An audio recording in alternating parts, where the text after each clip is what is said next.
बच्चों welcome to के science academy. बच्चों आज हम लोग करने वाले हैं ऑसिलेशन चैप्टर, जो क्लास 11th के फिजिक्स का बच्चों चैप्टर 13 है। तो बच्चों जो नए बच्चे होंगे चैनल को सब्सक्राइब कर लो बच्चों। और आज बच्चों में जो करवाने वाला हूं वो सिर्फ मैं एनसीईआरटी को फॉलो करूंगा, ताकि आप लोग को सिर्फ उतना ही सिलेबस पढ़ना पड़े जितना की जरूरत की चीजें है। ठीक है बच्चों, तो बिना टाइम गवाए शुरू करते हैं बच्चों। देखो बच्चों, टॉपिक है हमारा ऑसिलेशन चैप्टर है। ठीक है, तो इसमें हमारा सबसे पहला टॉपिक है बच्चों कि periodic motion and oscillatory motion. ठीक है, तो देखो बच्चों, पीरियोडिक मोशन क्या होता है कि ऐसा मोशन जो कंप्लीट टाइम इंटरवल में, एक फिक्स टाइम इंटरवल में वो क्या करे, अपने मोशन को यानी कि अपनी पोजीशन को वो रिपीट करता रहे, है ना। जैसे सन के अराउंड अर्थ का मोशन क्या है, पीरियोडिक मोशन है, क्योंकि आपको पता 365 डेज और 6 आवर्स में क्या करता है, अर्थ अपनी पोजीशन को रिपीट करता रहता है ना। तो ये हो गया हमारा पीरियोडिक मोशन। ठीक है, तो जो एक पर्टिकुलर टाइम इंटरवल में जो पोजीशन को रिपीट करता रहता है उसको कहेंगे हम लोग पीरियोडिक मोशन। ठीक है बच्चों, और दूसरा आता है हमारा ऑसिलेटरी मोशन। तो चलो पहले पीरियोडिक मोशन लिख देते हैं, है ना। तो बच्चों है टॉपिक हमारा पीरियोडिक मोशन। तो इसमें क्या लिखेंगे बच्चों, the type of motion, the type of motion where particle repeats its position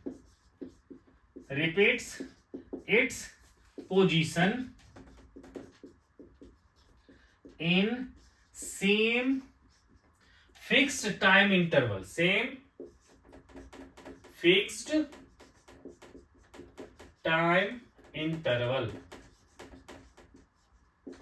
ठीक है बच्चों, वो हो जाता है हमारा पीरियोडिक मोशन। ठीक है, जैसे कि हमारा बच्चों एग्जांपल क्या बताया था मैंने, सन के अराउंड अर्थ का मोशन। एग्जांपल में हम लोग लिख देंगे, एग्जांपल में लिखेंगे मोशन ऑफ अर्थ।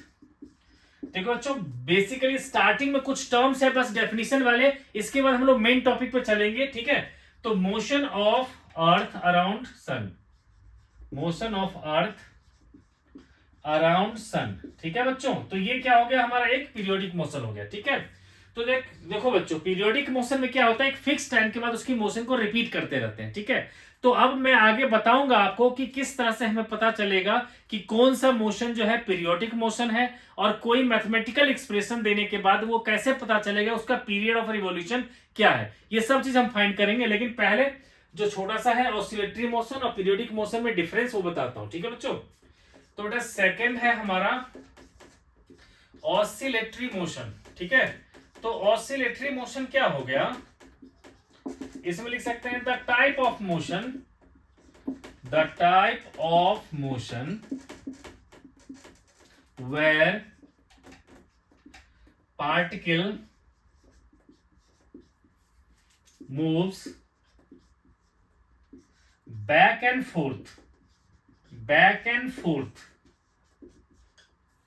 और अप एंड डाउन, और up and down about a fixed point, about a fixed point is called oscillatory motion. ठीक है बच्चों, is called oscillatory motion। तो बेटा जिस तरह के मोशन में क्या होता है कि पार्टिकल जो है जो फिक्स, जैसे बेटा क्या होता है कि जैसे कि एक सिंपल पेंडुलम होता है, वो क्या होता है, मीन पोजीशन ये होता है, इसके बाद क्या होता है लेफ्ट राइट, ठीक है ना, या फिर कभी अप एंड डाउन, जिस तरह से जो मोशन होता है उसको कहते हैं हम लोग ऑसिलेटरी मोशन।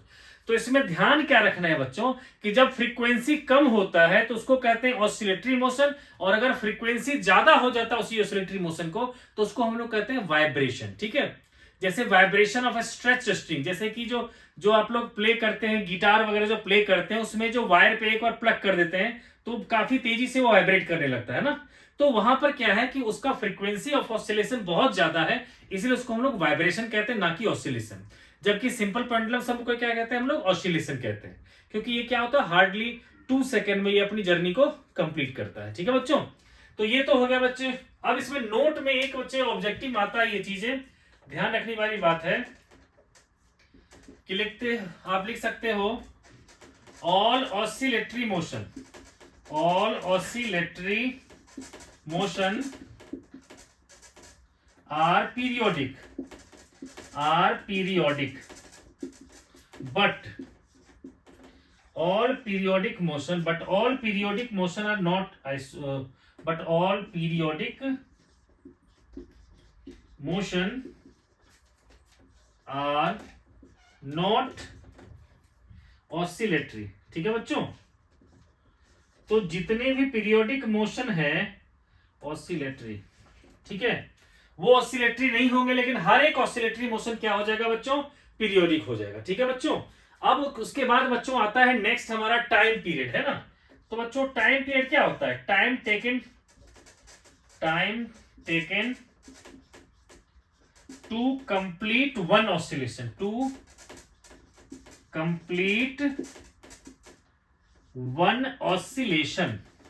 One oscillation. ठीक है बच्चों, तो देखो बच्चों, जैसे कि पेंडुलम को मैंने ऐसे ले लिया है ना बच्चे, तो पेंडुलम बच्चों क्या होगा, ये मीन पोजीशन है, यहां से ये एक्सट्रीम पोजीशन तक जाता है, यहां से पहले गया वो यहां पर, ठीक है, और इसमें टाइम लगा उसको t/4 टाइम, सोचो 1/4, फिर वो अगले 1/4 में वापस आता है, फिर अगले 1/4 में इधर एक्सट्रीम पे चला जाता है, फिर वापस यहां पर पहुंचता है। ठीक है, तो उसको कहेंगे हम लोग कंप्लीट टाइम।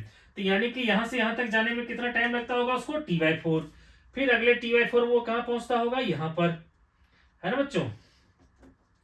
तो पहले देखो बच्चों, मीन पोजीशन से गया एक्सट्रीम पोजीशन पे t/4 टाइम में, नेक्स्ट t/4 पे वापस आता है, फिर नेक्स्ट t/4 में एक्सट्रीम पे जाता है, फिर वापस यहां आता है। ठीक है, तो इस कंप्लीट ऑसिलेशन में जो टाइम लगता है उसको कहते हैं टाइम पीरियड। ठीक है बच्चों, अब बच्चों पूछा जाता है आपसे कि बताओ, कुछ मैथमेटिकल एक्सप्रेशन दे देगा और पूछेगा बताओ ये जो फंक्शन है ये पीरियोडिक है या नहीं है, और इसके लिए जो टाइम पीरियड होगा वो क्या होगा, और इसका पीरियड क्या होगा ये भी बताओ। ठीक है बच्चों, तो देखो बच्चों हम लोग इसको डिस्कस करते हैं। तो टाइम पीरियड बच्चों क्लियर हो गया। ठीक है, अब डिस्कस करते हैं बच्चों पीरियोडिक मोशन। बेटा अभी जाएंगे हम लोग पीरियड में, किस किस तरह के पीरियड निकालते हैं, लेकिन छोटे छोटे टर्म जो है, पहले फ्रीक्वेंसी है उसको हम लोग एक बार डिस्कस कर लेते हैं। तो देखो बच्चों, फ्रीक्वेंसी क्या होगा हमारा, फ्रीक्वेंसी होता है हमारा नंबर ऑफ ऑसिलेशन, है ना, number of oscillation in 1 second, है ना। अब देखो एनसीईआरटी का क्वेश्चन देखोगे बच्चों, उसमें कह रखा है कि ह्यूमन हार्ट जो है 1 मिनट में 75 टाइम जो है वो वाइब्रेट करता है। ठीक है, तो आप उसका फ्रीक्वेंसी फाइंड करो, टाइम पीरियड फाइंड करो। ठीक है बच्चों, तो देखो बच्चों आप कह सकते हो इसके आंसर में, मैंने क्या बताया बच्चों कि 1 सेकंड में जितनी बार ऑसिलेट करता है वही होता है फ्रीक्वेंसी। तो आप कह सकते हो कि 1 मिनट में, ठीक है, since heart vibrate 75 times in 60 second, 1 minute बच्चों मतलब 60 second, therefore number of vibration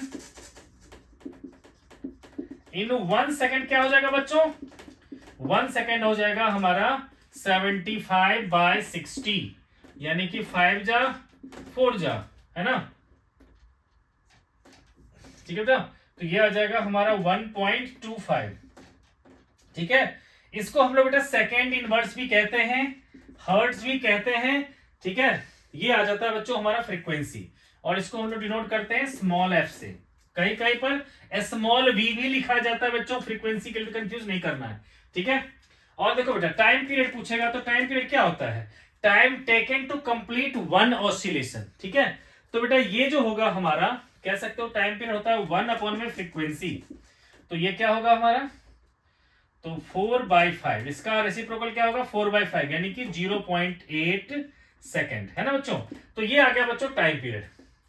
okay बच्चों, अब देखो बच्चों हम लोग डिस्कस करने वाले हैं कि कैसे पता चलेगा हमारा कि जो गिवन इक्वेशन है हमारा वो पीरियोडिक है या फिर नॉन पीरियोडिक है या फिर जो है हार्मोनिक है, ये सब डिस्कस करने वाले हैं बच्चों हम लोग अब। ठीक है, तो देखो बच्चों क्या होता है कि जनरली मैथ में आप लोगों ने पढ़ा होगा कि साइन थीटा और कॉस थीटा क्या होता है हमारा, एक पीरियोडिक फंक्शन होता है जिसके लिए पीरियड होता है 2π।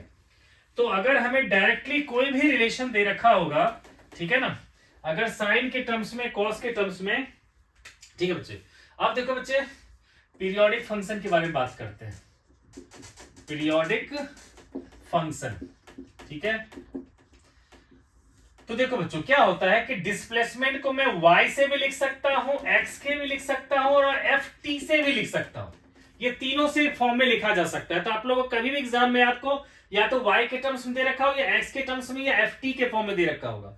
ft है बच्चे, ठीक है, तो आप कंफ्यूज नहीं करना। जैसे कि मान लो कहीं दे रखा होगा y equals to a sin omega t, या दे रखा होगा हमारा x equals to a cos omega t, या फिर दे रखा होगा आपको कि y इक्वल्स टू मान लो a sin omega t plus 5, या फिर x इक्वल्स टू क्या बताया मैंने a cos omega t plus 5।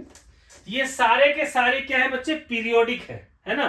हम लोग इसको बच्चे f के टर्म्स में भी लिख सकते थे, है ना। तो इस सब के सब क्या है, पीरियोडिक, है ना।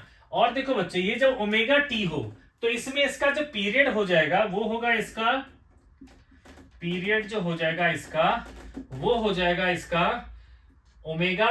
देखो ओमेगा हम लोग लेते हैं बच्चों, देखो पीरियड जो होता है एंगल के टर्म्स में हम लोग कहेंगे 2π, ठीक है। अब कहोगे कि सर इसमें पीरियड चलो ठीक है, लेकिन यहां पर अगर 2 ओमेगा टी रहता तब क्या होता है, या यहां पर 2 ओमेगा टी रहता तो क्या होता, है ना बच्चों। तो बेटा जी अब मैं फिफ्थ लिखता हूं, अगर y equals to a sine और a ओमेगा टी कहीं लिखा हुआ है ना, a ओमेगा टी मतलब a की जगह पे 2 हो सकता है, 3 हो सकता है, कुछ भी हो सकता है। देन पीरियड जो होगा बच्चों, देन पीरियड हो जाएगा इसका 2π/a, ठीक है। आप कहोगे मतलब, तो जैसे कि देखो एग्जाम्पल लेता हूं मैं, कहीं पर लिख रखा है y equals to a sine 3 omega T, है ना बच्चों। तब कहेगा इसका पीरियड फाइंड करो, तो इसका पीरियड क्या हो जाएगा बच्चों, पीरियड जो इसका हो जाएगा हमारा, ये हो जाएगा हमारा कितना, देखो ये 3 है, ओमेगा टी का ऑप्शन क्या है 3, तो कहेंगे ये होगा 2π/3, ठीक है बच्चों। इसके अलावा देखो बच्चों एक और चीज है जो काफी इंपॉर्टेंट, जो जानना जरूरी है, कहीं भी अगर आपको y equals to a sine omega T plus b cos omega T इस टाइप से कभी भी आ रखा हो, है ना, या फिर मान लो x के टर्म्स में ये चीज दे रखा है a cos omega T plus b sign omega T, यानी कि दोनों के दोनों का जो है एंगल सेम है। देखो बच्चों ये एंगल और ये एंगल सेम है, ये एंगल सेम है, ठीक है, बस कोफिशिएंट अलग अलग हो, ठीक है। तो इसको भी हम लोग बच्चों क्या कर सकते हैं कि इसके फॉर्म्स में ला सकते हैं और इसके फॉर्म्स में ला जाएंगे, तो ये सब के सब क्या हो जाएंगे, पीरियोडिक, जिसका पीरियड क्या होगा 2π, ठीक है बच्चों। तो पीरियड बेटा जी 2π किसका नहीं होगा, सिर्फ इतने पोर्शन का जिसका मैंने बताया अलग से कि अगर 2π के अलावे कुछ भी होगा तो पीरियड इसका 2π नहीं होगा। बाकी हर जगह बच्चों क्या बताया कि पीरियड क्या होगा सबका 2π। अब कहोगे कि सर इसमें कैसे पता चलेगा हमें, ठीक है, तो देखो बेटा जब भी ऐसे कभी आ जाए तो आपको क्या करना है, इसको सीधा लिख देना है दोनों के कोफिशिएंट का square, a square plus b square और साइन ओमेगा टी प्लस 5, इसको हम लोग बच्चों ऐसे लिख सकते हैं, ठीक है। अब कहोगे सर समझ में नहीं आया क्यों ऐसा लिखा आपने, है ना। तो देखो बच्चों मैथ का ये पोर्शन है, ठीक है। मैथ में बच्चों अगर पढ़ोगे आप लोग कि y इक्वल्स टू कभी भी अगर a sign theta plus b cos theta है तो क्या करते हैं हम लोग, दोनों के कोएफिशिएंट के स्क्वायर से हम लोग क्या करते हैं, मल्टीप्लाई और डिवाइड कर देते हैं। मतलब हम लोग क्या करते हैं a square plus b square, है ना, से मल्टीप्लाई कर दिए और a by root over of a square plus b square ले लेते हैं, है ना, और sine theta plus b by root over of a square plus b square ले लेते हैं, इसको कहते हैं cos थीटा। अब इसको ले लेते हैं बच्चों cos अल्फा लेट करते हैं, इसको साइन अल्फा लेट कर लेते हैं, इसको cos अल्फा इसको साइन अल्फा, तो क्या हो जाएगा sine theta into cos alpha plus cos theta into sine alpha, है ना बच्चे। मतलब इसको ले लिया मैंने cos अल्फा और इसको ले लिया मैंने साइन अल्फा, है ना, तो क्या बन जाएगा ये root over of a square plus b square का अंडर रूट इंटू, ये क्या हो जाएगा हमारा cos alpha into sine theta plus sine alpha into cos theta, है ना बच्चों। तो क्या हो जाएगा बच्चों, इसका रिजल्ट आ जाएगा हमारा root over of a square plus b square, तो बाहर में है ही, और इसको क्या कर सकते हो sine a into cos B plus cos A into sine B, क्या होता है साइन a प्लस b, इसको लिख लेंगे हम लोग साइन जो है हमारा थीटा प्लस अल्फा, ऐसा बन गया, है ना। तो अब ये भी हो गया हमारा, क्या हो गया बच्चों, पीरियोडिक हो गया, ठीक है।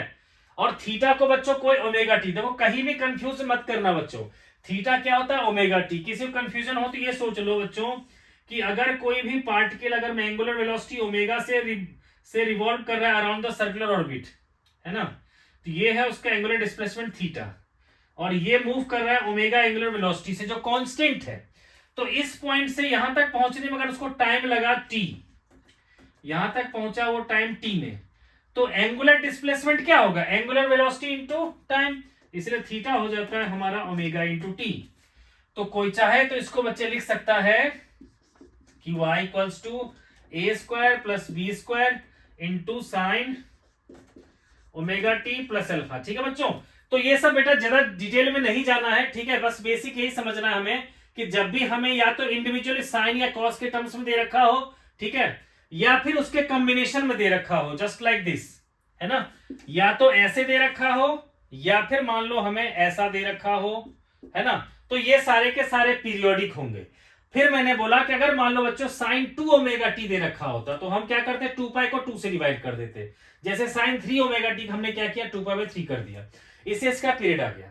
तो आप कहोगे सर इससे अच्छा ये भी बता दो कुछ एग्जांपल कि कौन सा पीरियोडिक नहीं होता। ठीक है बच्चों, तो बच्चों आप लोग जो एक्सपोनेंशियल कहीं भी दे रखा होगा, एक्सपोनेंशियल वाले या लॉग वाले, तो वो सब नहीं होते पीरियोडिक, नॉट पीरियोडिक, है ना, नॉट पीरियोडिक नीदर हार्मोनिक। ठीक है ना, तो उसके लिए बच्चों जो आता है हमारा ये एक्सपोनेंशियल e की पावर x वाला या log x वाला, है ना, ये सब जो होते हैं बच्चों पीरियोडिक और हार्मोनिक नहीं होते। ठीक है, हार्मोनिक का मतलब क्या होता है बच्चों कि जो पर्टिकुलर पॉइंट के लेफ्ट या राइट सेम वैल्यू रखता हो। ठीक है, मतलब सेम वैल्यू का मतलब है कि अगर लेफ्ट जा रहा है तो -1 भी एग्जिस्ट कर रहा हो तो +1 भी एग्जिस्ट कर रहा हो, -2 एग्जिस्ट कर रहा हो तो +2 भी एग्जिस्ट कर रहा हो, उसको कहते हैं हार्मोनिक। ठीक है, और पीरियोडिक का मतलब उसकी वैल्यू रिपीट होने लगे एक पर्टिकुलर टाइम इंटरवल के बाद, कुछ भी जैसे मान लो, लेकिन इसमें नहीं हो सकता क्योंकि ई का मतलब होता है 2 से कुछ ज्यादा इसकी वैल्यू होती है, तो उसकी पावर बच्चों अगर आप 0 से लेकर बढ़ते चले जाओगे तो उसकी वैल्यू भी लगातार बढ़ती चली जाएगी,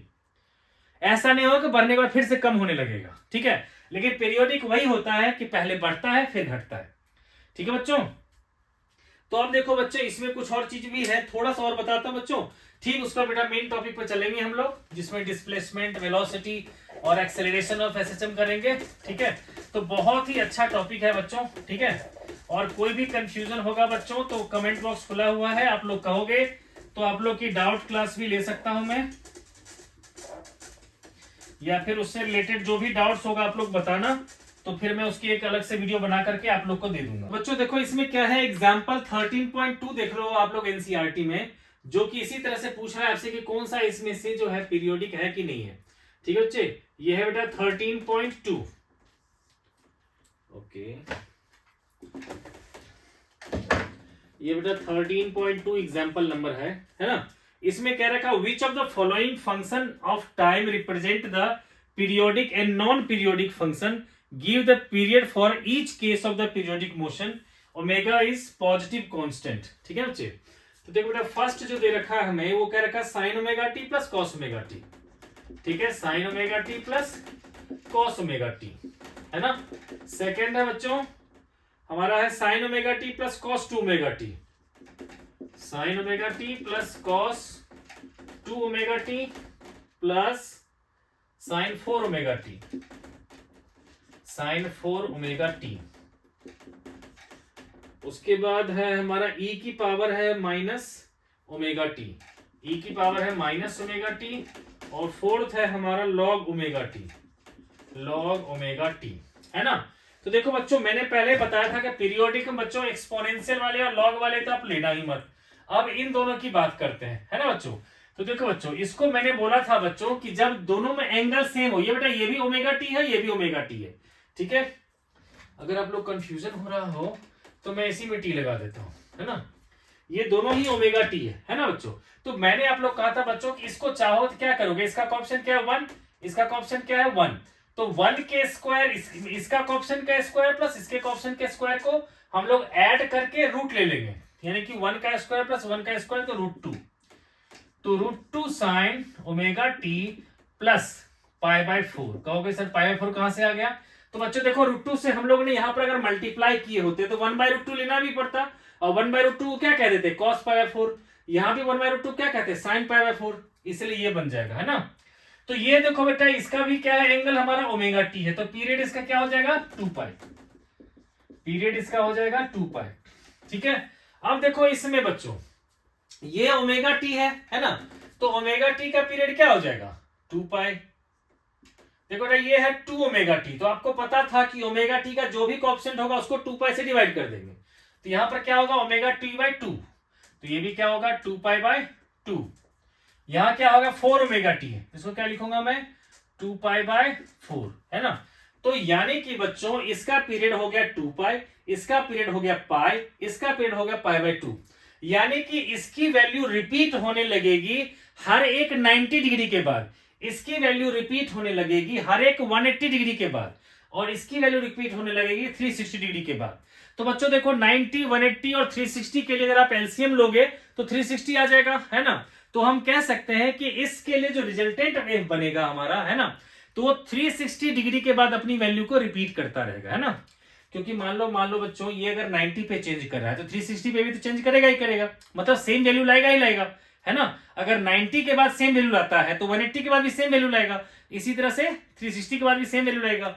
ये अगर मान लो 180 डिग्री पर के बाद सेम वैल्यू लाना शुरू कर देता है तो 360 के बाद भी सेम वैल्यू लाना शुरू करेगा, ठीक है। और ये तो बच्चों 360 के बाद तो लाना शुरू करेगा ही, ठीक है। तो ये दोनों हो गए बच्चों पीरियोडिक, ठीक है। तो अब बच्चों हम लोग इसके बाद चलते हैं सिंपल हार्मोनिक मोशन, ठीक है। तो देखो बच्चों सिंपल हार्मोनिक मोशन जो है वही आपको मेनली इस चैप्टर में पढ़ना है। तो सिंपल हार्मोनिक मोशन को हम लोग क्या कैसे सकते हैं, ठीक है। तो देखो बच्चों सिंपल हार्मोनिक मोशन होता है इस तरह का मोशन जिस मोशन में पार्टिकल का जो डिस्प्लेसमेंट होता है हमेशा वो होता है एक मीन पोजीशन की तरफ, ठीक है, और हमेशा एक्सेलरेशन होता है टुवर्ड्स दैट मीन पोजीशन, ठीक है। तो टॉपिक है हमारा बच्चों सिंपल हार्मोनिक मोशन, ठीक है बच्चों। सिंपल, तो यहां से सोचो बच्चों कि आपका मेन टॉपिक स्टार्ट हुआ सिंपल हार्मोनिक मोशन, ठीक है। तो ये भी बच्चों क्या है एक पीरियोडिक मोशन ही होता है, ठीक है। तो लिख सकते हैं हम लोग the type of periodic motion, the type of periodic motion where acceleration of the particle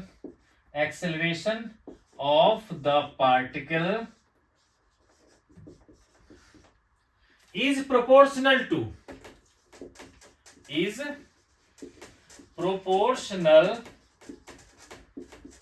बच्चों प्रोपोर्शनल लिखा है मैंने, proportional to displacement from mean position, displacement from mean position and always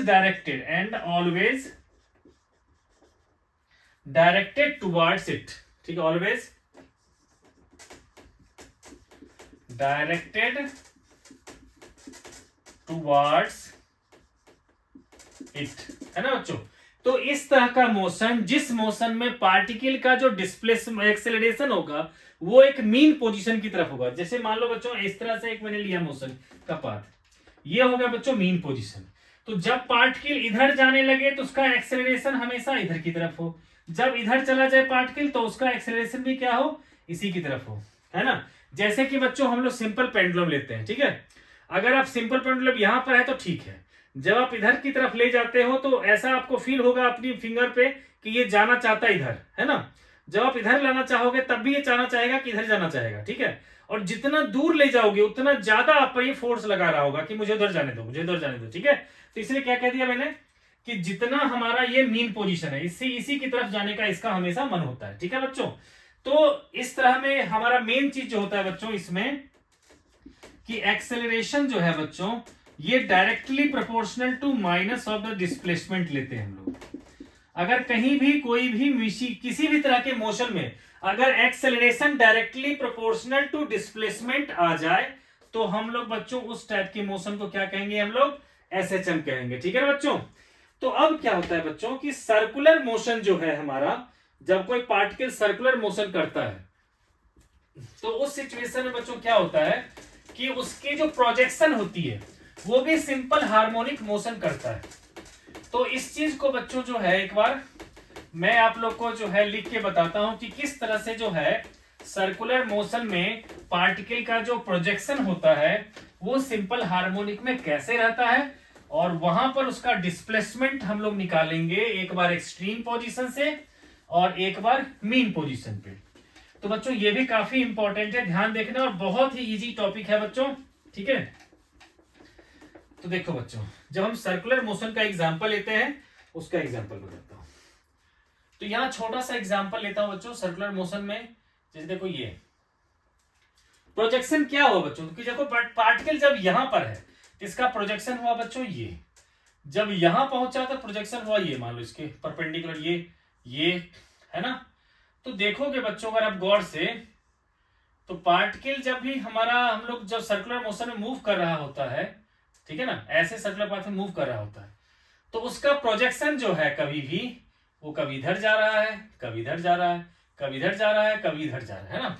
तो इसमें जो प्रोजेक्शन है उसका वो हमेशा सिंपल हार्मोनिक मोशन में रहता है। तो कह सकते हैं in circular motion, in circular motion, in circular motion the projection, ठीक है, the projection of particle, the projection of particle on diameter is always in simple harmonic motion, ठीक है बच्चों। तो बेटा हम लोग क्या करेंगे, अब देखो हम लोग को ना सिंपल हार्मोनिक मोशन के लिए जो है डिस्प्लेसमेंट की जरूरत पड़ेगी। तो मैंने क्या कर दिया, तो देखो बच्चों सिंपल हार्मोनिक मोशन, देखो ये भी एक डायमीटर है। कोई कह सकता है सर यहां पे प्रोजेक्शन पे डाल के दिखाओ, तो यहां भी देखोगे बच्चे क्या होगा कि इसका प्रोजेक्शन कभी इधर कभी उधर इस तरह से ऑसिलेट कर रहा है। इधर लोगे प्रोजेक्शन तो भी क्या आएगा, इधर इधर ऑसिलेट करता रहेगा, ठीक है। तो बच्चों क्या होता है कि हम लोग मान लेते हैं बच्चे कि t इक्वल टू 0 पे कोई पार्टिकल यहां पर था, t इक्वल टू 0 पे, है ना, और t टाइम में वो यहां पहुंच गया। तो इसमें अगर एंगुलर वेलोसिटी ओमेगा से गया वो, तो एंगल कितना बनाया इसने, ओमेगा टी, और ये हो गया बच्चों उसका maximum displacement from mean position, जिसको आप इसका रेडियस भी कह सकते हो, है ना। ठीक है बच्चे, देखो पार्टिकल का मैक्सिमम इस मीन पोजीशन से बच्चों मैक्सिमम डिस्प्लेसमेंट कितना होगा, ये जो रेडियस है ना। तो अब देखो हम लोग अगर यहां से वर्टिकल प्रोजेक्शन लेते हैं y और हॉरिजॉन्टल प्रोजेक्शन इस पर वाला लेते हैं, तो क्या आता है हमारा x। तो इस ट्रायंगल में बच्चों अगर आप लोग देखोगे, तो जब आप cos ओमेगा टी लेते हो तो ये क्या आता है, x बाय ए, इससे बन जाता है x equals to A cos omega T का एक रिलेशन। और अगर यहां sin ओमेगा टी लेते हैं तो ये क्या हो जाता है हमारा y बाय ए, इसलिए y आ जाएगा हमारा a sin ओमेगा टी, ठीक है ना बच्चों। ठीक है, तो देखो बच्चों ये आ जाएगा हमारा पोजीशन यानी कि डिस्प्लेसमेंट, इसको क्या कहेंगे बच्चों हम लोग, डिस्प्लेसमेंट फ्रॉम, ठीक है। तो अब हमें बच्चों ध्यान रखना है इसमें से, ठीक है, कि जब पीरियोडिक मोशन में अगर ऐसे आपको दे देगा, ठीक है, तो उसमें अलग अलग तरह के क्वेश्चन बनते हैं। क्या क्या क्वेश्चन बनते हैं, तो कभी क्या करेगा बच्चों,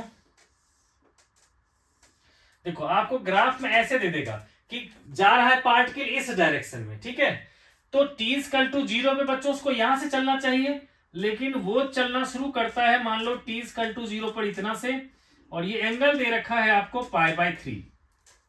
तो आप क्या कहोगे, ये जो पार्टिकल को चलना चाहिए यहां से लेकिन चल रहा है यहां से, है ना, तो हम इसको क्या कहेंगे, तो इसका इक्वेशन हो जाएगा हमारा y equals to a sin omega t, है ना बच्चे, दैट प्लस पाई बाय 3, क्योंकि क्या है ये ऑलरेडी आगे है ना, ये पाई बाय 3 एंगल से आगे से चलना शुरू किया, या फिर x equals to a cos omega t plus pi by 3, दोनों लिख सकते हैं।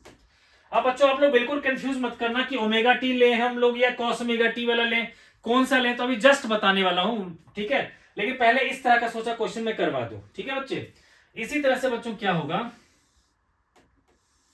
कि अगर मान लो बच्चों इस तरह से है ना, और कोई इधर जाना चाहता है, ठीक है, और तब बच्चों ये t इक्वल टू 0 पर कोई यहां पर है, इसको ले लिया बेटा पाई बाय 6 इस बार मान लो, है ना, कुछ चेंज करने के लिए, ठीक है।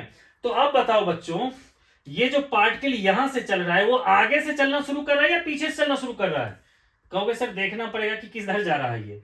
तो ये बच्चे इधर जा रहा है, ठीक है ना। जब इधर कोई जाएगा तो इसका मतलब क्या है, ये पीछे है ना। कितने एंगल से? तो π/6 से। तो इसके लिए इक्वेशन क्या लिखेंगे हम लोग? y equals to a sine omega T minus π/6। ठीक है बच्चे। इसी तरह से कॉस के लिए भी निकाल सकते हैं। ठीक है बच्चों। तो ये बच्चे जो क्वेश्चन है, देखो आप लोग को ना बेटा इसी तरह का क्वेश्चन एनसीईआरटी में है, तो मैं सोचता हूं वो भी क्यों ना डिस्कस कर लो। ठीक है। तो ये है बेटा जी पेज नंबर 265। ठीक है। इसमें देखोगे बच्चे तो दे रखा है the figure given below depicts the two circular motion, the radius of the circle, the period of revolution, the initial position and the sense of revolution are indicated in the figure. Obtain the simple harmonic motion of the x projection of the radius vector of the rotating particle। ठीक है बच्चे। तो देखो बच्चे हमारे पास जो question है बच्चे, ठीक है ना, इसमें बेटा जी मैं ले रहा हूं सेकेंड पार्ट वाला। ये चलो फर्स्ट पार्ट वाला ले लेता हूं मैं। ठीक है। ये आप लोग के सामने बच्चों ड्रॉ करने की कोशिश कर रहा हूं। ठीक है।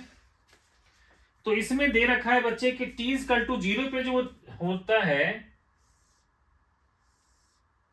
ये बच्चे t इक्वल टू 0 पर वो जहां से चलना शुरू करता है वो है 45 डिग्री। ठीक है बच्चों। और यहां पर बच्चे दे रखा है, इसका टाइम पीरियड दे रखा है 4 सेकेंड, और एम्पलीट्यूड जो कैपिटल ए दे रखा है बच्चों, जो मैंने स्मॉल ए ले लिया था ये, और कैपिटल टी दे रखा है बच्चे 4 सेकेंड। ठीक है। तो कह रखा है इसका एक्स का रिलेशन बताओ। ठीक है। तो सबसे पहले बच्चे देखो बेटा ये है क्वेश्चन का पार्ट। ठीक है। तो आप लोग बिल्कुल कंफ्यूज मत करना। ठीक है। तो देखो बच्चों सबसे पहले हम ओमेगा निकालेंगे। ओमेगा होता है बच्चों 2π/t, यानी कि 2π/4। तो कितना आ जाएगा ये π/2। ठीक है। तो ये आ गया हमारा ओमेगा। ठीक है बच्चों। अब देखो कैपिटल ए पता ही है आपको, है ना, तो आप लिख सकते हो, और उसमें क्या रखा एक्स कंपोनेंट निकालना है। तो बच्चे एक्स में क्या आता था हमारा कॉस। आप देखते हो एक्स में क्या आ रहा है कॉस, तो हम क्या लिखेंगे x equals to A, amplitude जो क्या दे रखा है capital A, cos omega T लेते थे हम लोग, है ना। तो ओमेगा क्या है π/2 इंटू टी। अब देखो बच्चे ये तो ओमेगा टी लिख लिया। अब ये देखना है कि ये जो है जा किधर रहा है। तो बच्चों इसका एरो का डायरेक्शन दे रखा है कुछ इस तरह से, है ना, कि ये इधर जा रहा है। तो अब आप लोग देख करके बताओ बच्चों, किसको देखो हमेशा हर किसी को यहां से चलना होना चाहिए, यहां से चलना स्टार्ट करना चाहिए, लेकिन वो चल रहा है इससे 45 डिग्री आगे से, मतलब π/4 आगे से। तो हम क्या करेंगे, ये ऑलरेडी आगे है तो ओमेगा टी प्लस π/4 कर देंगे। ठीक है बच्चे। तो ये बन गया, है ना बच्चों। और सेकंड पार्ट जो है क्वेश्चन है ना, उसमें देखोगे बच्चे तो ये 90 डिग्री जो है बच्चे, ठीक है ना, सेकंड वाला जो है बेटा, सेकंड वाला में सिर्फ डायग्राम बना देता हूं मैं थोड़ा सा। ठीक है। अब देखो बच्चे इसमें कह रखा है कि चल रहा है वो इस डायरेक्शन में, और लेकिन ये t इक्वल टू 0 पर यहां पर है। तो बच्चों क्या हो गया, ये 90 डिग्री या π/2 क्या होगा, पीछे से चलना शुरू कर रहा है। ठीक है ना। अब इसके लिए बच्चे टाइम पीरियड आपको अलग से दे रखा है 30 सेकंड। तो ओमेगा निकाल लोगे 2π/30 करके, फिर हम लोग उसी रिलेशन को निकाल लेंगे। ठीक है बच्चों। तो मेरे ख्याल से बच्चों ये भी हो जाएगा। अब चलते हैं बच्चों, आपको समझाते हैं कि डिस्प्लेसमेंट के बच्चे कैसे क्वेश्चंस बनते हैं, और कब लेंगे हम लोग एक्स कंपोनेंट, कब लेंगे वाई कंपोनेंट। तो आप देखो बच्चों हम लोग डिस्कस करते हैं बच्चों, ठीक है, कि कब कौन सा रिलेशन हम लोग यूज करेंगे। जैसे कि बच्चों एक रिलेशन बताया y equals to a sine omega T, दूसरा बोला था मैंने कि x equals to a cos omega T, है ना। तब इन दोनों में बच्चों कौन सा कब यूज करना चाहिए हमें, इसको हम लोग डिस्कस करते हैं। ठीक है बच्चों। तो देखो बच्चों उसके लिए फिर से पेंडुलम पे आते हैं। ठीक है। देखो बच्चे ये होता है पेंडुलम का मीन पोजीशन। ठीक है। और इससे जितना दूर लेके चले जाओगे वो होता है डिस्प्लेसमेंट। ठीक है। और एक्सट्रीम जहां तक जा सकता है उसको कहते हैं एम्पलीट्यूड। ठीक है। तो मान लो बच्चों अगर ये डिस्प्लेसमेंट अगर मान लो यहां पर t इक्वल टू 0 पर अगर वो मीन पोजीशन पे है ना, तो t इक्वल टू 0 पे इसका डिस्प्लेसमेंट क्या हुआ, 0, है ना। मैं फिर से बोलता हूं बच्चों, मीन पोजीशन से जितना दूर हम डिस्प्लेस करते हैं वो कहलाता है उसका डिस्प्लेसमेंट। तो t इक्वल टू 0 पे उसका डिस्प्लेसमेंट क्या होगा, 0। तो इस रिलेशन में चेक करो कि किस में t की वैल्यू 0 पुट करने से 0 हो जाएगा, तो वो डिस्प्लेसमेंट का रिलेशन आएगा हमारा फ्रॉम मीन पोजीशन। ठीक है बच्चों। तो बिल्कुल सही कहा आपने। तो ये क्या होगा हमारा displacement from mean position, displacement from mean position. ठीक है बच्चों, और इसमें देखो टी इक्वल टू 0 पुट करते हैं तो ये क्या होता है मैक्सिमम ए आ जाता है। ठीक है बच्चों, ए क्या होता है बेटा एम्पलीट्यूड, है ना।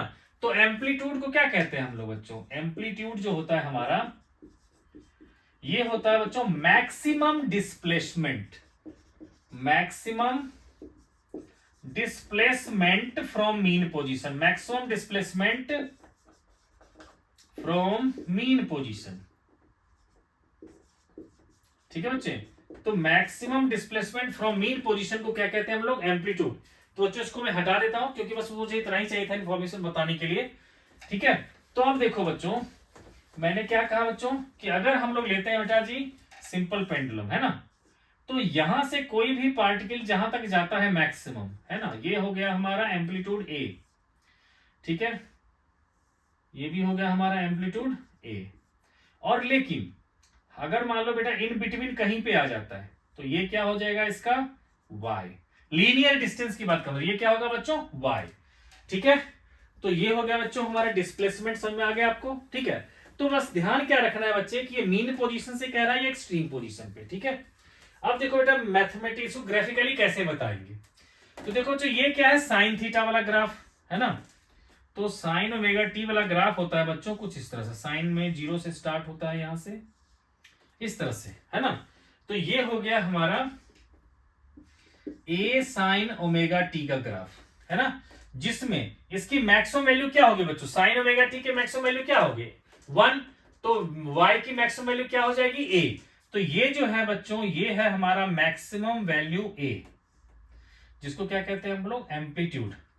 ठीक है, ये लिया मैंने y और ये लिया टाइम।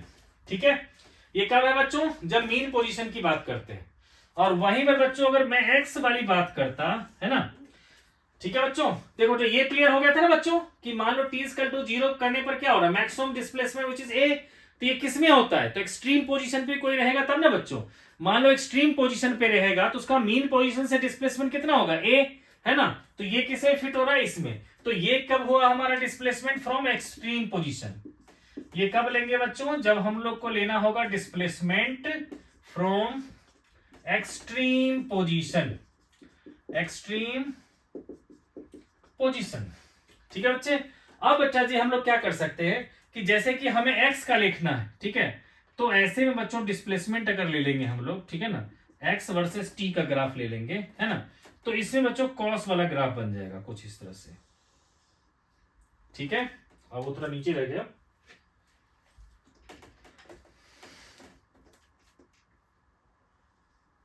ठीक है ना, अब लग रहा है सेम बराबर, अगर नहीं लग रहा बेटा सोच लो ये बराबर ही होता है इसका। ठीक है,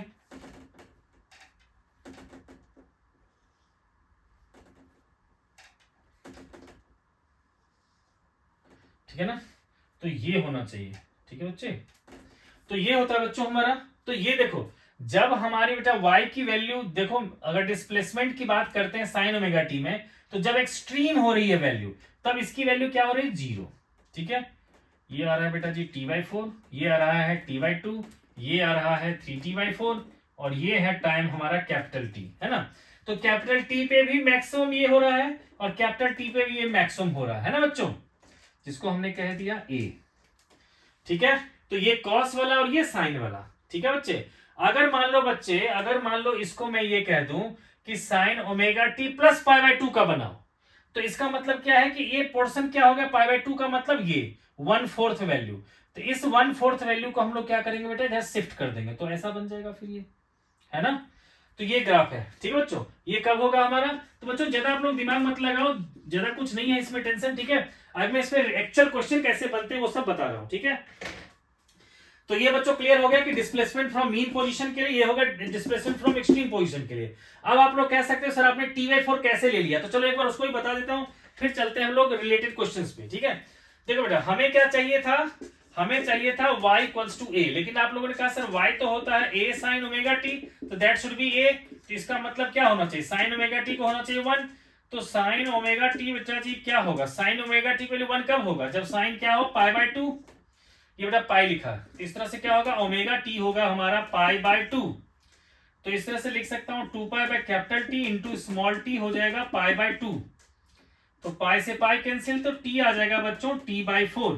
तो इसीलिए टी बाई 4 पे बच्चों क्या हो रहा है, मैक्सिमम हो रहा है। ठीक है बच्चों, क्लियर हो गया, ये क्यों लिया था मैंने। ठीक है, तो ये आ गया बच्चे डिस्प्लेसमेंट फ्रॉम मीन पोजीशन का रिलेशन। अब इससे बच्चों ढेर सारा क्वेश्चन आ जाएगा आप लोग को इससे रिलेटेड, है ना।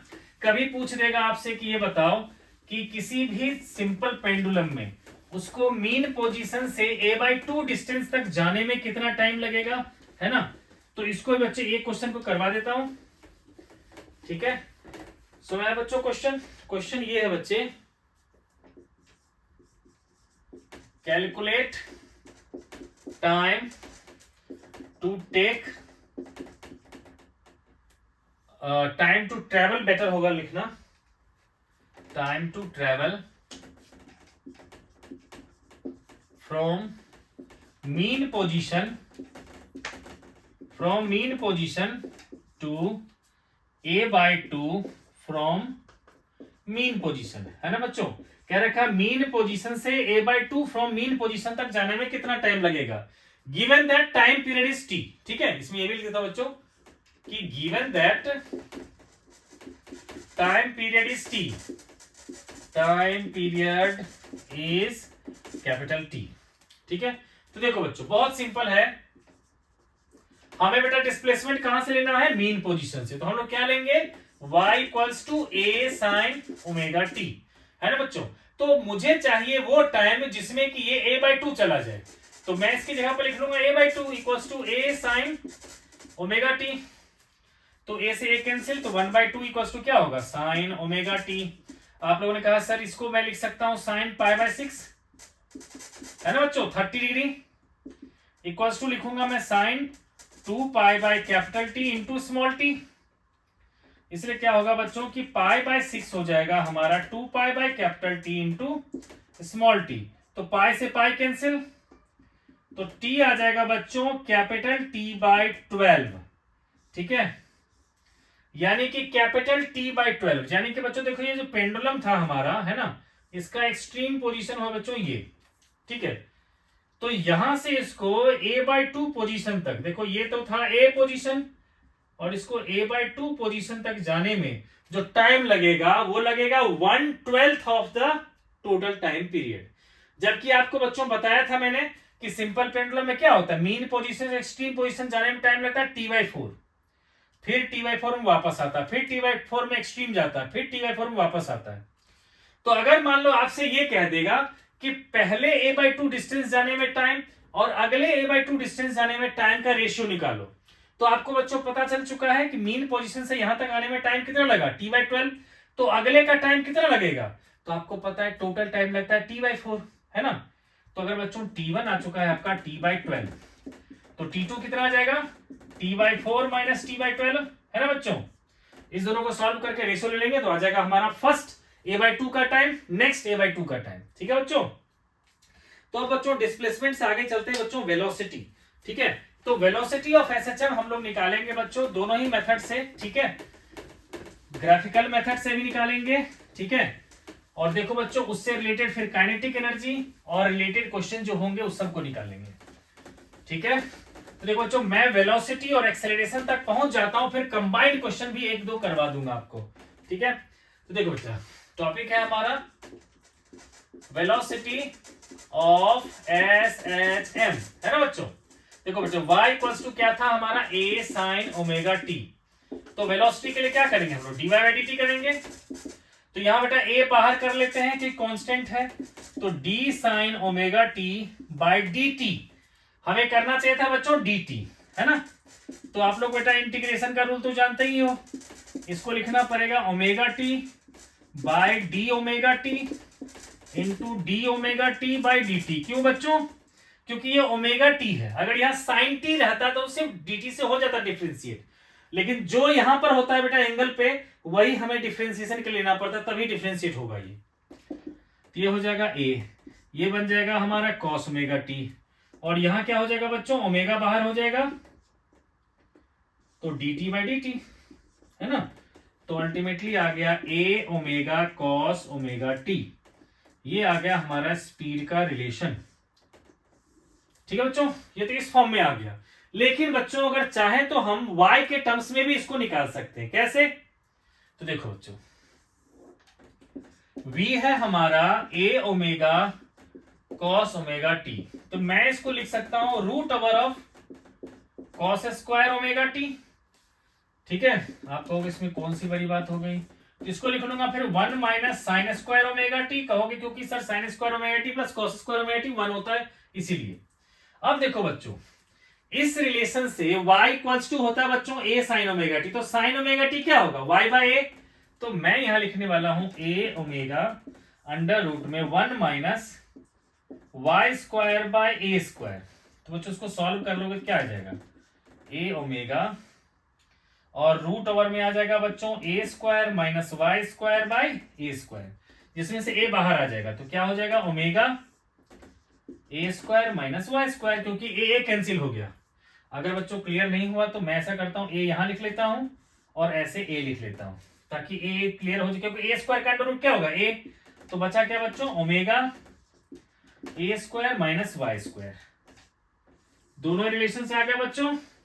ठीक है, अब अगर बच्चों आपको अगर काइनेटिक एनर्जी निकालना हो, काइनेटिक एनर्जी, तो काइनेटिक एनर्जी क्या होता है हाफ एम बी स्क्वायर, यानी कि बच्चों ये आ जाएगा हाफ एम ओमेगा स्क्वायर ए स्क्वायर माइनस वाई स्क्वायर। ठीक है बच्चे, ये आ गया हमारा काइनेटिक एनर्जी। ठीक है, तो बच्चे देखो इसका पहले एक बार ग्राफ बना देता हूं इसके और इसके टर्म्स में। ठीक है, फिर बच्चों उससे रिलेटेड में बहुत सारे इंपॉर्टेंट पॉइंट करवाने वाला हूं।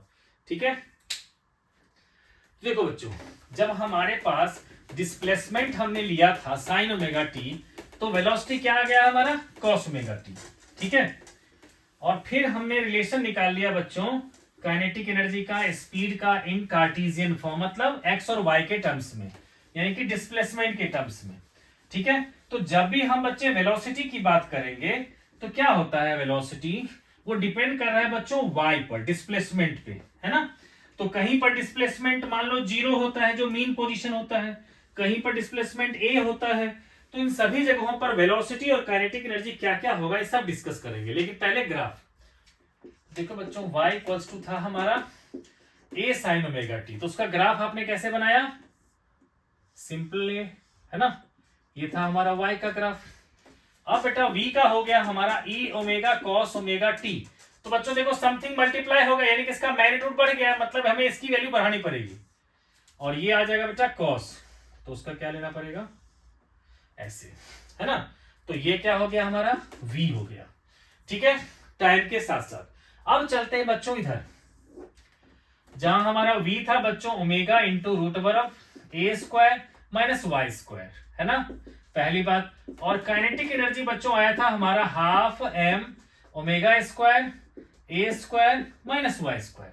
ठीक है, तो अब देखो बच्चों, हम काइनेटिक एनर्जी की बात करें या स्पीड की बात, दोनों डिपेंड किस पे कर रहे हैं वाई पर। वाई क्या होता है बच्चों, डिस्प्लेसमेंट फ्रॉम मीन पोजीशन, कोई कंफ्यूज मत करना बच्चों, ये वाई ही लिखा है।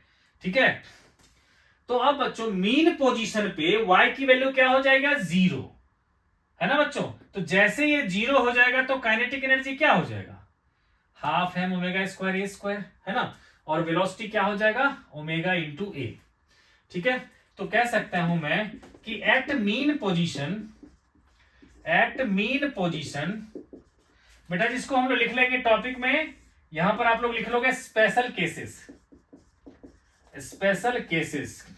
ठीक है, तो इसमें लिखेंगे बच्चों at mean position y equals to 0, इसलिए v भी होगा हमारा मैक्सिमम और इक्वल्स टू हो जाएगा ओमेगा ए, और काइनेटिक एनर्जी भी होगा मैक्सिमम इक्वल्स टू क्या होगा हाफ एम ओमेगा स्क्वायर ए स्क्वायर।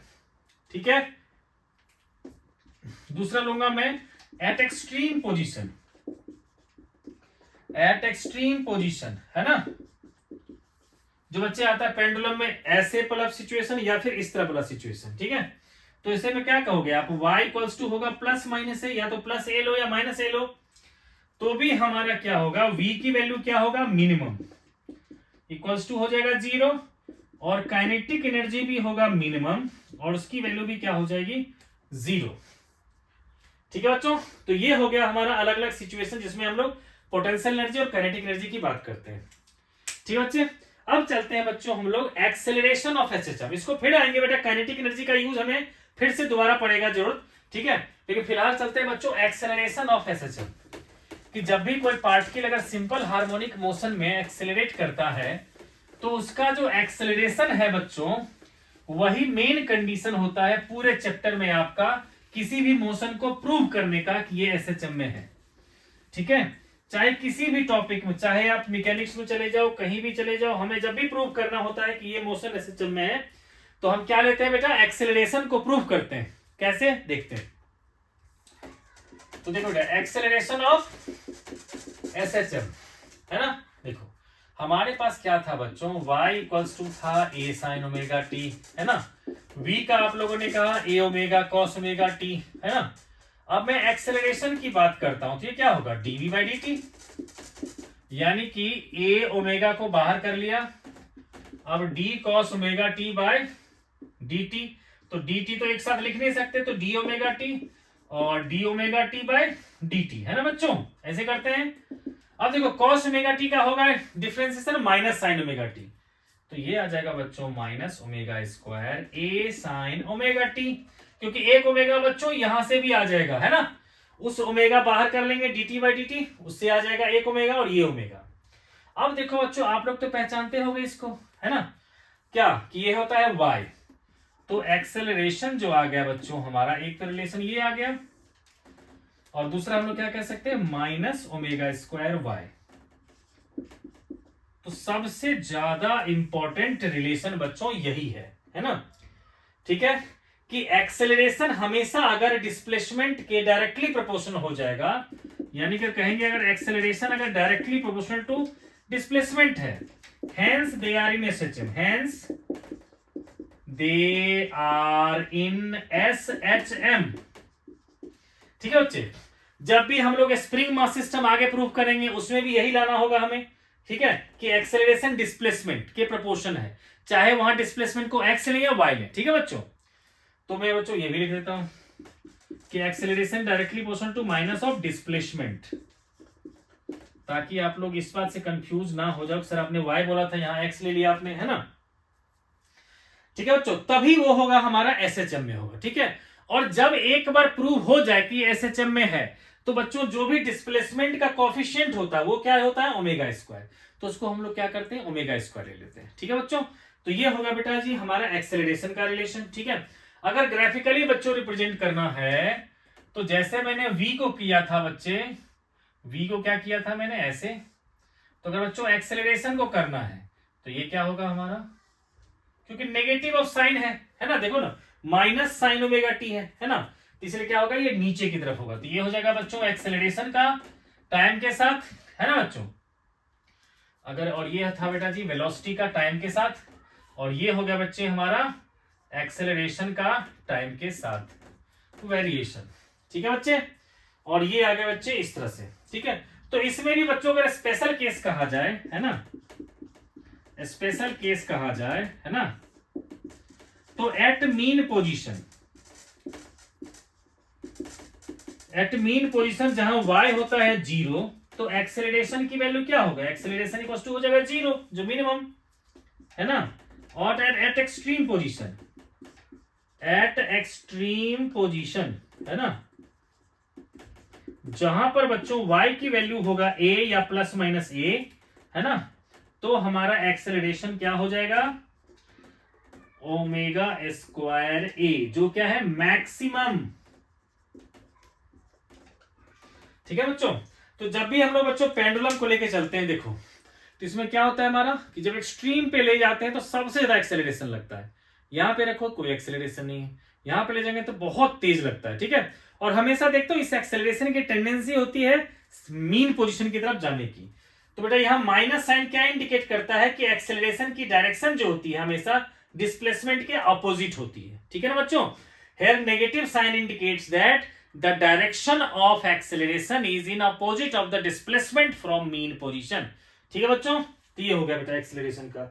अब बच्चों हमारा जो आता है इसमें आता है बेटा जी potential energy of simple harmonic motion. ठीक है, तो बेटा बहुत छोटा सा है डेरिवेशन, चाहो तो उससे कर सकते हैं हम लोग, या फिर डायरेक्ट रिलेशन भी। एनसीईआरटी ने डिटेल में नहीं दे रखा उसका डेरिवेशन, ठीक है, तो मैं भी बच्चों शॉर्टकट में चाहता हूं उसको कर दूं। देखो बेटा, पोटेंशियल एनर्जी ऑफ एसएचएम, देखो बच्चे क्या होता है, मैंने कहा बच्चों की मीन पोजीशन पर, बच्चों जैसे ये है मीन पोजीशन, और यहां से मान लो वाई डिस्प्लेसमेंट पे एक्सेलरेशन की वैल्यू क्या है बच्चे, एक्सेलरेशन जो है हमारा वो क्या है, माइनस ओमेगा स्क्वायर वाई। अगर वहां पर कोई पार्टिकल एम है जो ऑसिलेट कर रहा है, जिसका मास एम है, तो बच्चों इस पर फोर्स कितना लगेगा, तो आप लोग कहोगे एम इंटू ए, तो ये होगा हमारा minus m omega square y, ये हो गया फोर्स।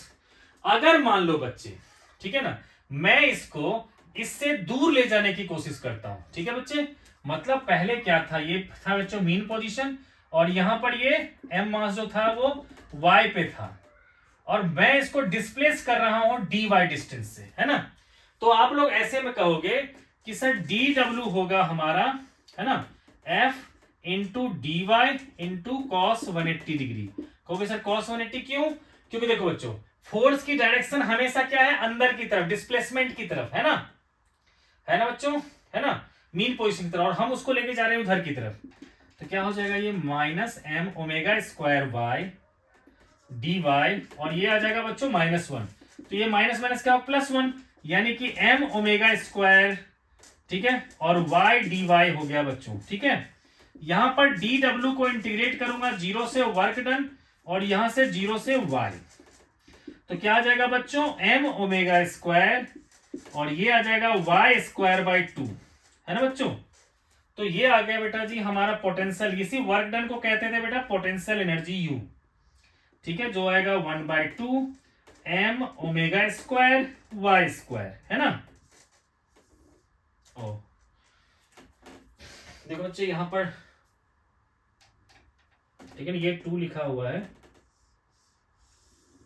ये आ गया बच्चों पोटेंशियल एनर्जी का हमारा रिलेशन, ठीक है। आपको सारी डेरिवेशन दे नहीं रखा है तो आ भी सकता है, तो बच्चों आ भी सकता है, ठीक है, लेकिन बहुत सिंपल है। तो इसमें स्टेटमेंट में क्या दे देंगे बच्चों, लिखेंगे let us consider a particle oscillating in SHM at distance y from mean position having mass small n, ठीक है बच्चों। तो बच्चे उसके बाद बाकी का हम लोग ऐसे कंटिन्यू कर देंगे, तो आ जाएगा बच्चों पोटेंशियल एनर्जी, ठीक है। तो अब देखो बच्चे हम लोग जो है पोटेंशियल एनर्जी ये आ गया, तो मैं पहले इसके स्पेशल केस डिस्कस करता हूं, ठीक है बच्चे। तो देखो बच्चे क्या होगा, स्पेशल केस की सबसे बड़ी बात करेंगे हम लोग। तो स्पेशल केसेस में क्या होगा हमारा पहला, ठीक है, कहोगे एट मीन पोजीशन, है ना बच्चों, एट मीन पोजीशन। तो बेटा मीन पोजीशन पे क्या था हमारा, y की वैल्यू थी 0, तो पोटेंशियल एनर्जी फिर क्या होगा, अगर यहाँ y की वैल्यू 0 कर दो तो पोटेंशियल एनर्जी क्या होगा 0, तो पोटेंशियल एनर्जी आ जाएगा 0। Second eight extreme position, eight extreme position, eight extreme position हमारा बच्चे y की वैल्यू क्या होगा प्लस माइनस a। तो यहां पर अगर y की वैल्यू जगह बच्चों अगर मैं a लिख दूं तो ये क्या होगा हाफ एम ओमेगा स्क्वायर, तो ये होगा हमारा potential energy max equals to क्या होगा हमारा हाफ एम ओमेगा स्क्वायर ए स्क्वायर, है ना। अब देखो बच्चों इससे भी ज्यादा जरूरी चीज क्या है स्पेशल केस के बाद, कि टोटल एनर्जी है ना बच्चों, total energy of SHM, energy of SHM जब निकालेंगे बच्चों तो क्या होगा हमारा potential energy plus kinetic energy, है ना। तो बच्चों ये क्या होगा half M omega square Y square plus half M omega square ए स्क्वायर माइनस वाई स्क्वायर। तो बच्चों अगर मैं half M omega square common ले लूं तो ये वाई स्क्वायर और ये वाई स्क्वायर कैंसिल हो जाएगा, तो टोटल एनर्जी आ जाएगा बच्चों हाफ एम ओमेगा स्क्वायर ए स्क्वायर, और ये क्या होगा बच्चों कांस्टेंट। तो आपको ना ग्राफिकली बच्चों potential energy kinetic energy total energy को भी रिप्रेजेंट करने के लिए आ सकता है, ठीक है बच्चों, तो मैं इसको बेटा हटा देता हूं। फिर मैं क्या करूंगा बच्चों कि पोटेंशियल एनर्जी को अलग दिखाऊंगा, काइनेटिक को अलग दिखाऊंगा, ठीक है। और फिर एक बार मैं दोनों को एक साथ लेकर के दिखाऊंगा, ठीक है। जिस ग्राफ में हमें पोटेंशियल एनर्जी और काइनेटिक एनर्जी का है ग्राफ, इसको दिखाएंगे बच्चों डिस्प्लेसमेंट के साथ, ठीक है। ये आप लोग का बच्चों देखो वर्क पावर एनर्जी में भी था ये ग्राफ, ठीक है।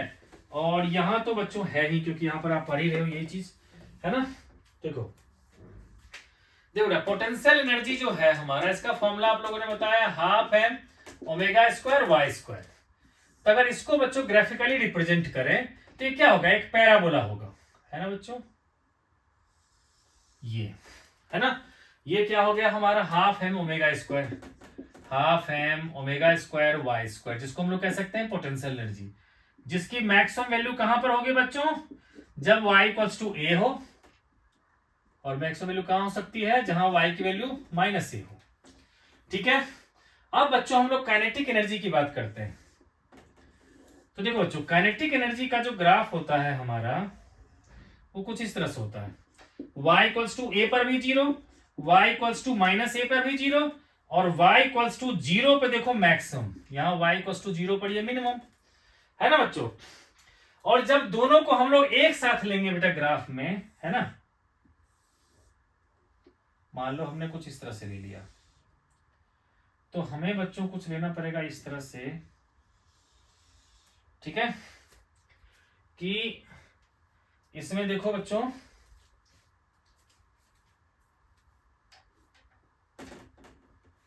मैं क्या कर रहा हूं बच्चों, एक लाइन और यहां से ड्रॉ कर रहा हूं, ठीक है।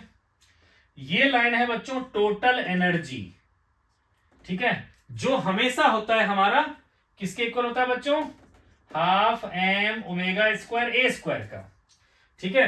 और ये है बच्चों पोटेंशियल एनर्जी का ग्राफ, ठीक है। और ये है बच्चों काइनेटिक एनर्जी का ग्राफ, ये है position y equals to plus A, ये है position y equals to minus A, है ना।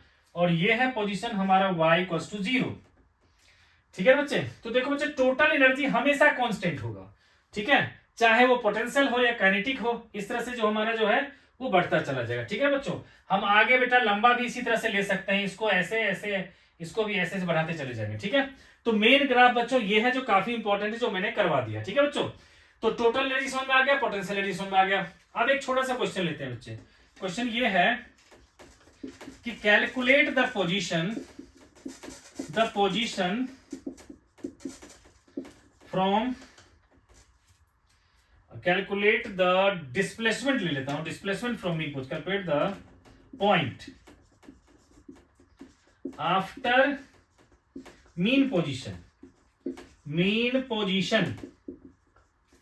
Where potential energy equals to kinetic energy. मान लो बच्चों ऐसा क्वेश्चन दे दिया कि वो पॉइंट निकालो जहां पर पोटेंशियल एनर्जी काइनेटिक एनर्जी के इक्वल है ना बच्चों। तो हम लोग कैसे कर सकते हैं, तो आप कहोगे सर पोटेंशियल एनर्जी और काइनेटिक एनर्जी इक्वल है, इसका मतलब हम इसको इक्वल कर देते हैं, half M omega square Y square equals to half M omega square A square minus Y square. तो ये कैंसिल, तो वाई स्क्वायर क्या आ जाएगा बच्चों, a square minus Y square, इसको इधर ले आऊंगा तो क्या हो जाएगा, 2y square equals to A square, है ना। तो बच्चों हमारा y स्क्वायर आ जाएगा हमारा ए स्क्वायर बाई 2, तो y आ जाएगा बच्चों प्लस माइनस ए बाय √2, है ना। तो ये वो पोजीशन है बच्चों जहां पर जाकर के पोटेंशियल और काइनेटिक हमारा सेम हो जाएगा, ठीक है बच्चों। अब चलते हैं बच्चों हम लोग अलग अलग तरह के एसएचएम को डिस्कस करते हैं, जिसमें से बच्चों एक तो आपको स्प्रिंग मास सिस्टम का करना है और दूसरा सिंपल पेंडुलम का करना है, ठीक है बच्चों। वैसे पहले तो बच्चों सिलेबस में बहुत कुछ था, फ्लोटिंग ऑब्जेक्ट का था पानी में, ठीक है, या अर्थ के जो सेंटर के अबाउट, डायमीटर के अबाउट अगर किसी ऑब्जेक्ट को ड्रॉप करते हैं तो उसको भी प्रूव करना था एसएचएम में, ठीक है। लेकिन अभी सिलेबस आप लोग का कम है, तो जितना है टॉपिक बच्चों मैं उतना ही करवाऊंगा, ठीक है। तो देखो अब बेटा जी है हमारा oscillation of spring mass system, spring mass system. ठीक है, अब देखो बच्चों, मैंने एक लिया स्प्रिंग, ये नेचुरली मान लो ऐसा था, जिसका स्प्रिंग कांस्टेंट के था। ठीक है, ये चलो अभी नहीं लिखते हैं के को, पहले आप लोग को समझा देता हूं फिर लिखेंगे के। ठीक है ना, अभी नेचुरली ये था, अपनी नेचुरल लेंथ में था। फिर मैंने क्या किया, इसको थोड़ा सा जो है स्ट्रेच कर दिया, मान लो एक्स डिस्टेंस से मैंने खींच दिया। ठीक है, तो जब बेटा किसी स्प्रिंग को आप खींचते हो या फिर उसको कंप्रेस करते हो, दोनों ही सिचुएशन में आपके डिस्प्लेसमेंट के अगेंस्ट एक रेस्टोरिंग फोर्स लगता है। ठीक है, तो जब मैं इसको खींच रहा था तो ये आराम से खींच नहीं रहा था, क्योंकि पीछे लग रहा था ये restoring force, this is the restoring force, है ना। लेकिन क्योंकि इसमें कोई एक्सेलरेशन है नहीं, आराम आराम से खींचता जा रहा हूं, इसका मतलब मैंने भी आगे जो है फोर्स लगाया होगा वो रेस्टोरिंग फोर्स के इक्वली लगाया होगा। ठीक है, तो ऐसे में बच्चों अगर मैं रेस्टोरिंग फोर्स को लिखूं तो ये डायरेक्टली प्रोपोर्शनल होता है हमेशा माइनस ऑफ डिस्प्लेसमेंट का। ठीक है, जितना आप खींचोगे उतना ज्यादा फोर्स लगाना पड़ेगा, जितना कंप्रेस करोगे उतना ज्यादा लगाना पड़ेगा। ठीक है बच्चों, तो हम लोग क्या करते हैं बच्चों, प्रोपोर्शनल साइन हटा के कांस्टेंट लगा देते हैं, तो एफ इक्वल टू लिखते हैं बच्चों माइनस के एक्स, है ना। फिर लिख देते हैं हेयर के इज कांस्टेंट, हेयर के इज कांस्टेंट, है ना, called spring constant, called spring constant. ठीक है बच्चे, अब देखो बच्चों, ये तो हो गया बेटा जी हमारा रेस्टोरिंग फोर्स इक्वल टू क्या होगा, माइनस के एक्स। अब हमें प्रूव करना है कि ये एसएचएम में है, तो देखो बच्चों, फोर्स को कोई लिख सकता है mass into acceleration equal to minus k x, इसलिए एक्सेलरेशन बच्चों, ये जो ए है हमारा, ये क्या है, एक्सेलरेशन, जिसको सीसीएन ही लिख लेते हैं, नहीं तो कहीं आप लोग एम्पलीट्यूड से कंफ्यूज ना कर जाओ। तो एक्सेलरेशन क्या होगा बच्चों, minus k by m whole into x. ठीक है, तो अब बच्चों मैं इससे कह सकता हूं ना कि देयरफॉर एक्सेलरेशन जो है हमारा वो directly proportional to minus X आ गया, है ना। तो बच्चों बताया था ना मैंने कि डिस्प्लेसमेंट चाहे तो एक्स के टर्म्स में हो सकता है या फिर वाई के टर्म्स में। ठीक है, मैंने एक्स ले लिया था तो इसलिए एक्स आया, अगर डिस्प्लेसमेंट वाई लेता तो वाई आता। तो बच्चों आप लोग को पहले पता होगा कि जब भी acceleration directly proportional to minus displacement आ जाए तो इस टाइप के मोशन को क्या कहते हैं, एसएचएम। तो लिखना पड़ेगा hence they are in SHM, they are in SHM. क्या बच्चों बता चुका हूं पहले कि जब भी कभी भी acceleration directly proportional to displacement आ जाए माइनस के, तो इसका मतलब क्या हो गया, वो एसएचएम में है। दूसरी बात बताया था बच्चों कि एक्सेलरेशन जो होता है हमारा minus omega square into x, वैसे वहां वाई लिया था तो माइनस ओमेगा स्क्वायर वाई, तो मैंने कहा जो डिस्प्लेसमेंट का जो कोएफिशिएंट हो उसको ओमेगा स्क्वायर ले लो। ठीक है, तो इसीलिए मैं बच्चों सीधा लिख दूंगा देयरफॉर ओमेगा स्क्वायर क्या होगा, के बाई एम, ओमेगा क्या होगा, रूट ओवर ऑफ के बाई एम। अब ओमेगा का पता है आपको, फिर 2 पाई बाई टी लिखते हैं, ये हो जाएगा के बाई एम, है ना। तो टी क्या हो जाएगा हमारा, 2 pi root over of m by k. ठीक है, टाइम पीरियड क्या हो गया बच्चों, 2 pi into root over of m by k, जहां बच्चों एम क्या होता है हमारा, जो मास सस्पेंडेड रहता है उस स्प्रिंग से, और के क्या होता है बच्चों, स्प्रिंग कांस्टेंट। ठीक है, तो अब बच्चों जो है, अब छोटी सी बात है बेटा जी, ग्रुपिंग ऑफ जो स्प्रिंग है इसको बता करके, ताकि अगर उससे रिलेटेड न्यूमेरिकल अगर आ जाए तो आप कर सको। ठीक है, तो हम लोगों ने बेटा अगर एक से ज्यादा स्प्रिंग हो कहीं पर लगे हुए, है ना, तो उसके लिए बच्चों एक रिलेशन आता है हमारा जिसको कहते हैं ग्रुपिंग ऑफ स्प्रिंग। वो सीरीज में भी होता है और पैरेलल में भी होता है। ठीक है, तो सीरीज में क्या रिजल्ट आता है और पैरेलल में क्या रिजल्ट आता है, इसको डिस्कस करते हैं। ठीक है, तो टॉपिक क्या है बच्चों, ग्रुपिंग ऑफ स्प्रिंग। पहला लेते हैं बेटा इन सीरीज। तो बच्चों इसका डेरिवेशन वैसे दे नहीं रखा है ना, तो मैं आप लोग को बच्चों बताता हूं, थोड़ा सा समझाऊंगा कि मान लो बेटा एक स्प्रिंग है जिसका स्प्रिंग कांस्टेंट है K1, है ना, दूसरा स्प्रिंग है ये K2, है ना, इस पर बच्चों M मास लगा हुआ है। ठीक है, तो ऐसे सिचुएशन में बच्चों अगर मान लो मैंने इसको जो खींचा नीचे की तरफ फोर्स लगा करके, जिसके कारण मान लो बच्चों की ये x डिस्टेंस नीचे आया है, तो हो सकता है बच्चों के x1 डिस्टेंस ये नीचे आया हो और x2 डिस्टेंस ये नीचे आया हो, है ना। तो आप कह सकते हो x equals to x1 plus x2। ठीक है बच्चों, फोर्स तो सेम ही है, इसको लिखूंगा मैं F by k equivalent equals to F by K1 plus F by K2, है ना बच्चों। क्योंकि आप लोग को पता है बच्चों फोर्स इक्वल्स टू kx, ये बेटा बताया था मैंने, F होता है kx पॉजिटिव कब, जब अप्लाइड फोर्स की बात करते हैं, और माइनस kx होता है रिस्टोरिंग के लिए। तो यहां से क्या आ जाएगा बच्चों कि 1 by k equivalent equals to 1 by K1 plus 1 by K2, है ना। जब दो या दो से अधिक स्प्रिंग अगर बच्चों सीरीज में रहे तो ये रिलेशन ले लेंगे, ठीक है। अब दूसरा लेते हैं बेटा इन पैरेलल। तो मान लो बच्चों पैरेलल में लेते हैं हम लोग, ठीक है, कि ये एक स्प्रिंग लिया, ये दूसरा स्प्रिंग लिया, है ना। मान लो M है, इसका K1 है, इसका K2 है ना। तो मान लो बेटा जी नेट फोर्स लगाया मैंने F, जिसके कारण ये ना x डिस्टेंस तक नीचे आ गया। तो x डिस्टेंस तो इस बार बच्चों दोनों के दोनों ही आया, है ना। तो आपने जो नेट फोर्स लगाया उसमें से क्या होगा, हो सकता है F1 इसमें लगा, हो सकता है F2 इसमें लगा होगा। तो आप कहोगे F इक्वल्स टू होगा हमारा F1 प्लस F2, इसको लिखा K इक्विवेलेंट इंटू एक्स, इसको आपने कहा K1x प्लस K2x, यानी कि K इक्विवेलेंट क्या आ गया बच्चों K1 प्लस K2, है ना। तो ये आ जाएगा बच्चों के, जब ये पैरेलल में ऐसा रिलेशन आता है, ठीक है।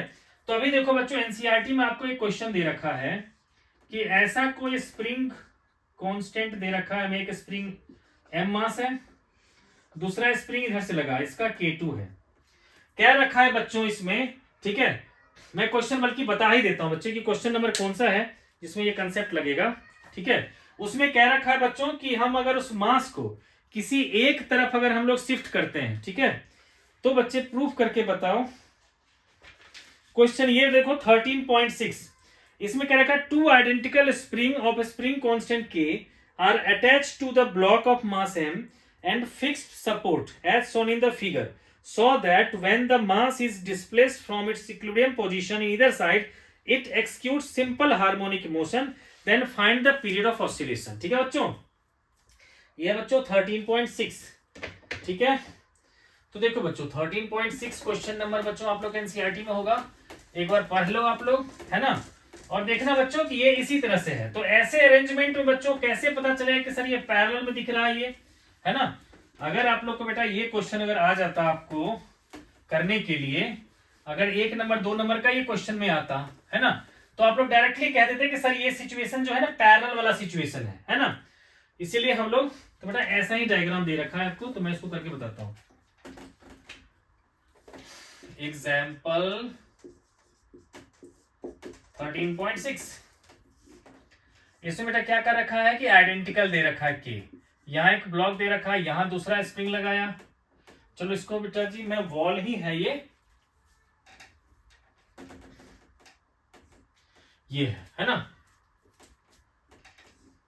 तो अब देखो बच्चों मान लेते हैं कि इस मास को मैंने क्या किया, इधर x डिस्टेंस तक मैंने क्या किया, इसको कंप्रेस कर दिया, है ना। तो इसको कंप्रेस करूंगा तो इस पर जो बच्चों रेस्टोरिंग फोर्स लगेगा वो किधर लगेगा, इसकी तरफ लगेगा, ठीक है ना। तो इस पर रेस्टोरिंग फोर्स लगेगा F1 इस डायरेक्शन में। अब देखो बच्चों जब मैंने इसको इधर कंप्रेस किया तो इसका मतलब इसको एलोंगेट किया इस डायरेक्शन में, तो इसमें रेस्टोरिंग फोर्स किधर लगेगा, इस डायरेक्शन लगेगा। और वो भी बच्चों क्या होता है, F1 को कहोगे आप माइनस K1x, जो क्या है K तो सेम ही है तो माइनस KX, F2 भी क्या है हमारा माइनस KX, और दोनों सेम डायरेक्शन में है। तो नेट फोर्स कितना कहेंगे बच्चों, नेट फोर्स दोनों सेम डायरेक्शन में क्या कहेंगे 2kx। फिर हम फोर्स को लिख सकते हैं mass into acceleration equals to minus 2k into x. तो एक्सेलरेशन क्या हो जाएगा बच्चों minus 2k by m into x. तो बेटा इससे प्रूव हो गया हेंस सिंस, मतलब पहले लिखेंगे सिंस, पहले लिखेंगे बच्चों सिंस की acceleration is directly proportional to minus x. फिर लिखेंगे hence motion is in SHM, hence motion is in SHM, ठीक है ना बच्चे। और जब ये प्रूव हो जाए तो बता चुका हूं बच्चों की जो भी डिस्प्लेसमेंट का कोएफिशिएंट उसको हम ले लेते हैं ओमेगा स्क्वायर। तो इसलिए क्या हो जाएगा हमारा ओमेगा स्क्वायर हो जाएगा 2k बाई m, ओमेगा हो जाएगा √2k/m, इसीलिए हमारा t हो जाएगा 2π इंटू √m/2k। ठीक है, तो टाइम पीरियड क्या आ जाएगा बच्चों। और वैसे बच्चों हम लोग यहां पर दोनों अगर अलग अलग होता तो क्या लेते, k1 + k2, है ना बच्चों, क्योंकि दोनों क्या है बच्चों, पैरेलल में है, दोनों k ही है। तो ठीक है बच्चों, तो यहाँ पर k1 + k2 लिखते तो ये आ जाता। ठीक है बच्चों, तो ये हो गया बेटा जी स्प्रिंग मास सिस्टम का हमारा ऑसिलेशन आ गया। अब इसके बाद आएगा बच्चों सिंपल पेंडुलम। ठीक है, कि ऑसिलेशन ऑफ सिंपल पेंडुलम। ठीक है, तो सिंपल पेंडुलम बच्चों सबसे ज्यादा इंपॉर्टेंट है इस चैप्टर में, जितने भी मोशन है। ठीक है ना, और सिंपल पेंडुलम से रिलेटेड बेटा थर्मल में भी क्वेश्चन आ जाता है आपका। ठीक है, सेंटर ऑफ मास में भी क्वेश्चन आ जाता है। ठीक है, तो इसलिए बच्चों जो है मैं अब करवाने वाला हूं आपको। ठीक है, लेकिन बेटा एक क्वेश्चन पहले इस पर बेस्ड है 13.7, इसको देख लेते हैं। A block whose mass is 1 kg is fasten to a spring with a spring constant दे रखा है 50 Nm/m। The block is pulled to a distance x equals to 10 cm from its equilibrium position and t is equal to 0. Calculate the kinetic potential and total energy of the block when it is 5 cm from the mean। यानी कि यहाँ बेटा हमें एक चीज और रह गया है हमारा इसमें, यह बेटा जी potential energy of a spring mass system, spring mass system. ठीक है, तो देखो बच्चों हम लोग बेटा कंसीडर करते हैं, जैसे कि मान लो एक स्प्रिंग है ना, मास m है, इसका स्प्रिंग कांस्टेंट k है। मैंने कहा बच्चों कि अगर मान लो इसको मैंने खींच करके थोड़ा सा आगे तक ले आया, x डिस्टेंस तक खींच के लेके चला गया, तो अप्लाइड फोर्स बेटा इस डायरेक्शन में होगा और रेस्टोरिंग फोर्स इस डायरेक्शन में होगा। ठीक है, तो आप कहोगे, पहले यहां लिखेंगे let us consider a spring mass system, spring mass system of a spring constant k having mass m attached with it। ठीक है, फिर लिखेंगे if the block is displaced by distance x from equilibrium position,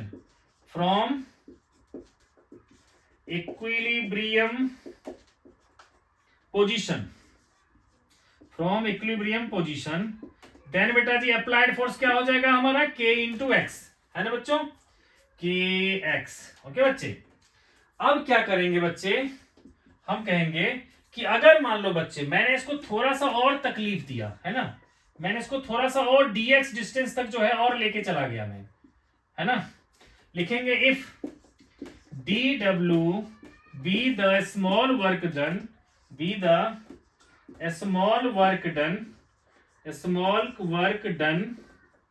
in displacing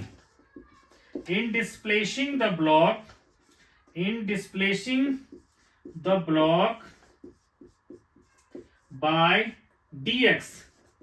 ठीक है बच्चों, तो फिर क्या होगा बच्चों, तो dw हो जाएगा हमारा f इंटू dx, है ना बच्चों, f इंटू dx, जिसको आपने कहा kx इंटू dx, है ना बच्चों, ये आ गया dw की वैल्यू। तो इसको इंटीग्रेट करेंगे, इसको इंटीग्रेट करेंगे, तो 0 से w, है ना, और यहां 0 से x, है ना बच्चों। तो अब बच्चों इसको इंटीग्रेट करना है, तो आपको पता ही है बच्चों dw का इंटीग्रेशन क्या आ जाएगा, वर्क डन w, और यहां बेटा k को बाहर कर लिया, x dx का इंटीग्रेशन क्या हो जाएगा हमारा k x²/2, यानी कि ये जो बेटा वर्क डन है यही आ जाएगा पोटेंशियल एनर्जी, जिसको कहेंगे हम लोग 1/2 kx²। ठीक है बच्चों, तो देखो बच्चों ये जो क्वेश्चन है हमारा, ये क्वेश्चन है बच्चों 13.7 है। ठीक है, देखो बेटा पोटेंशियल एनर्जी आ गया हमारा ½ kx²। ठीक है, तो अब देखो बच्चों आपको बेटा पोटेंशियल को मैंने कहा था कि या तो y या x के टर्म्स में डिस्प्लेसमेंट में ले सकते हैं। ठीक है, तो पोटेंशियल एनर्जी की बच्चों मैक्सिमम वैल्यू क्या होगी, तो कहोगे सर ये तो एक्स पे डिपेंड कर रहा है, जब एक्स की मैक्सिमम वैल्यू होगी तो पोटेंशियल एनर्जी भी मैक्सिमम हो जाएगी। तो बिल्कुल सही कह रहे हो, है ना बच्चों। और हमारा एक्स की मैक्सिमम वैल्यू क्या कहलाती है बच्चा, हमारा एम्पलीट्यूड, है ना। तो बच्चों मैं ऐसा कह सकता हूं, है ना, पहले क्वेश्चन करने से पहले मैं बता दूं बेटा कि u की वैल्यू क्या था, हाफ के एक्स स्क्वायर, है ना। और बेटा जी मैं कहूं इसके लिए कि पोटेंशियल एनर्जी हमारा मैक्सिमम होगा कितना, हाफ के ए स्क्वायर, है ना। ये कब होगा बेटा, एट एक्सट्रीम पोजीशन, है ना, eight extreme position. Extreme position पे क्या होता है बेटा, एट एक्सट्रीम पोजीशन, ठीक है, ओके, ठीक है। तो अब बच्चों अगर मान लो थोड़ी देर के लिए मैं ये कंपेयर करूं कि हमारे पास है पोटेंशियल एनर्जी का फॉर्मूला था हाफ एम ओमेगा स्क्वायर, और यहां से बेटा एक्स स्क्वायर ले लेते हैं, है ना। तो के जो है हमारा बेसिकली किसके इक्वल हो जाएगा, फिर एम ओमेगा स्क्वायर के लिए, है ना।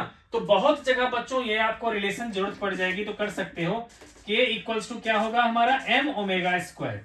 ये रिलेशन बच्चों क्या है, पेपर इस क्वेश्चन करने से पहले ये चीज रिलेशन आपको पता होना चाहिए। क्या बताया बच्चे कि पोटेंशियल एनर्जी का हमारा रिलेशन होता है हाफ के एक्स स्क्वायर, और दूसरी तरफ से पोटेंशियल एनर्जी का हमने पीछे कर रखा तो half M omega square x square.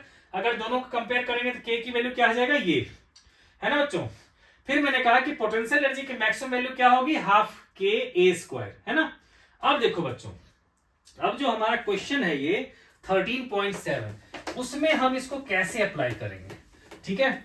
तो देखो बच्चों, जब किसी चीज को अगर आप स्प्रिंग को मैक्सिमम डिस्टेंस तक खींच करके छोड़ देते हो, है ना, मान लो बच्चों क्या है कि आप किसी स्प्रिंग को मान लो खींचा आपने, मैक्सिमम डिस्टेंस यहां तक लेके आए, ठीक है, फिर छोड़ दिया, तो अब जो है वो इस पोजीशन के अबाउट जो है वो ऑसिलेट करता रहेगा, मान लो ऐसे ऐसे ऑसिलेट करता रहेगा। तो जिसमें क्या होगा कि ये होगा उसका मीन पोजीशन, और जहां तक मैक्सिमम जा सकता है वो हो गया उसका एम्पलीट्यूड, ठीक है। और बीच में ये सारे के सारे पॉइंट अलग अलग डिस्टेंस पे हो सकता है मीन पोजीशन, ठीक है। तो बेटा 13.7 में आपको जो क्वेश्चन दे रखा है बच्चे, है ना, उसमें स्प्रिंग को बेटा खींचा है वो, मान लो उसको खींच करके लेके गया बेटा 10 सेंटीमीटर पे, मान लो खींच लिया उसको, इस सिचुएशन से 10 सेंटीमीटर पे खींच लिया, है ना।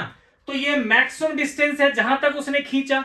तो आपसे पूछ रहा है कि जब वो अब छोड़ दिया, खींचने के बाद इसको छोड़ दिया, तो क्या करेगा बच्चों, ये इस पॉइंट को ऐसे ऐसे ऐसे ऐसे ऑसिलेट करता रहेगा ये, है ना। तो ये मैक्सिमम कहां तक जाएगा, यहां तक, है ना, और मिनिमम आ जाएगा अपना नेचुरल लेंथ पे, है ना।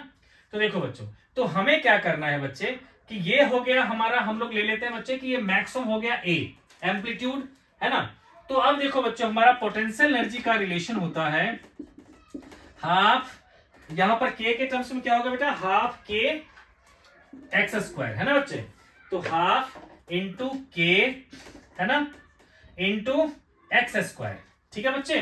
तो हम लोग बच्चे क्या करेंगे, हाफ, यहाँ के की वैल्यू बेटा क्वेश्चन में दे रखा है, के की वैल्यू दे रखा है बेटा 50, इसको लिखेंगे 50, और एक्स दे रखा है हमारा 10 सेंटीमीटर, और नहीं, एक्स दे रखा है बेटा जी 5 सेंटीमीटर, ठीक है।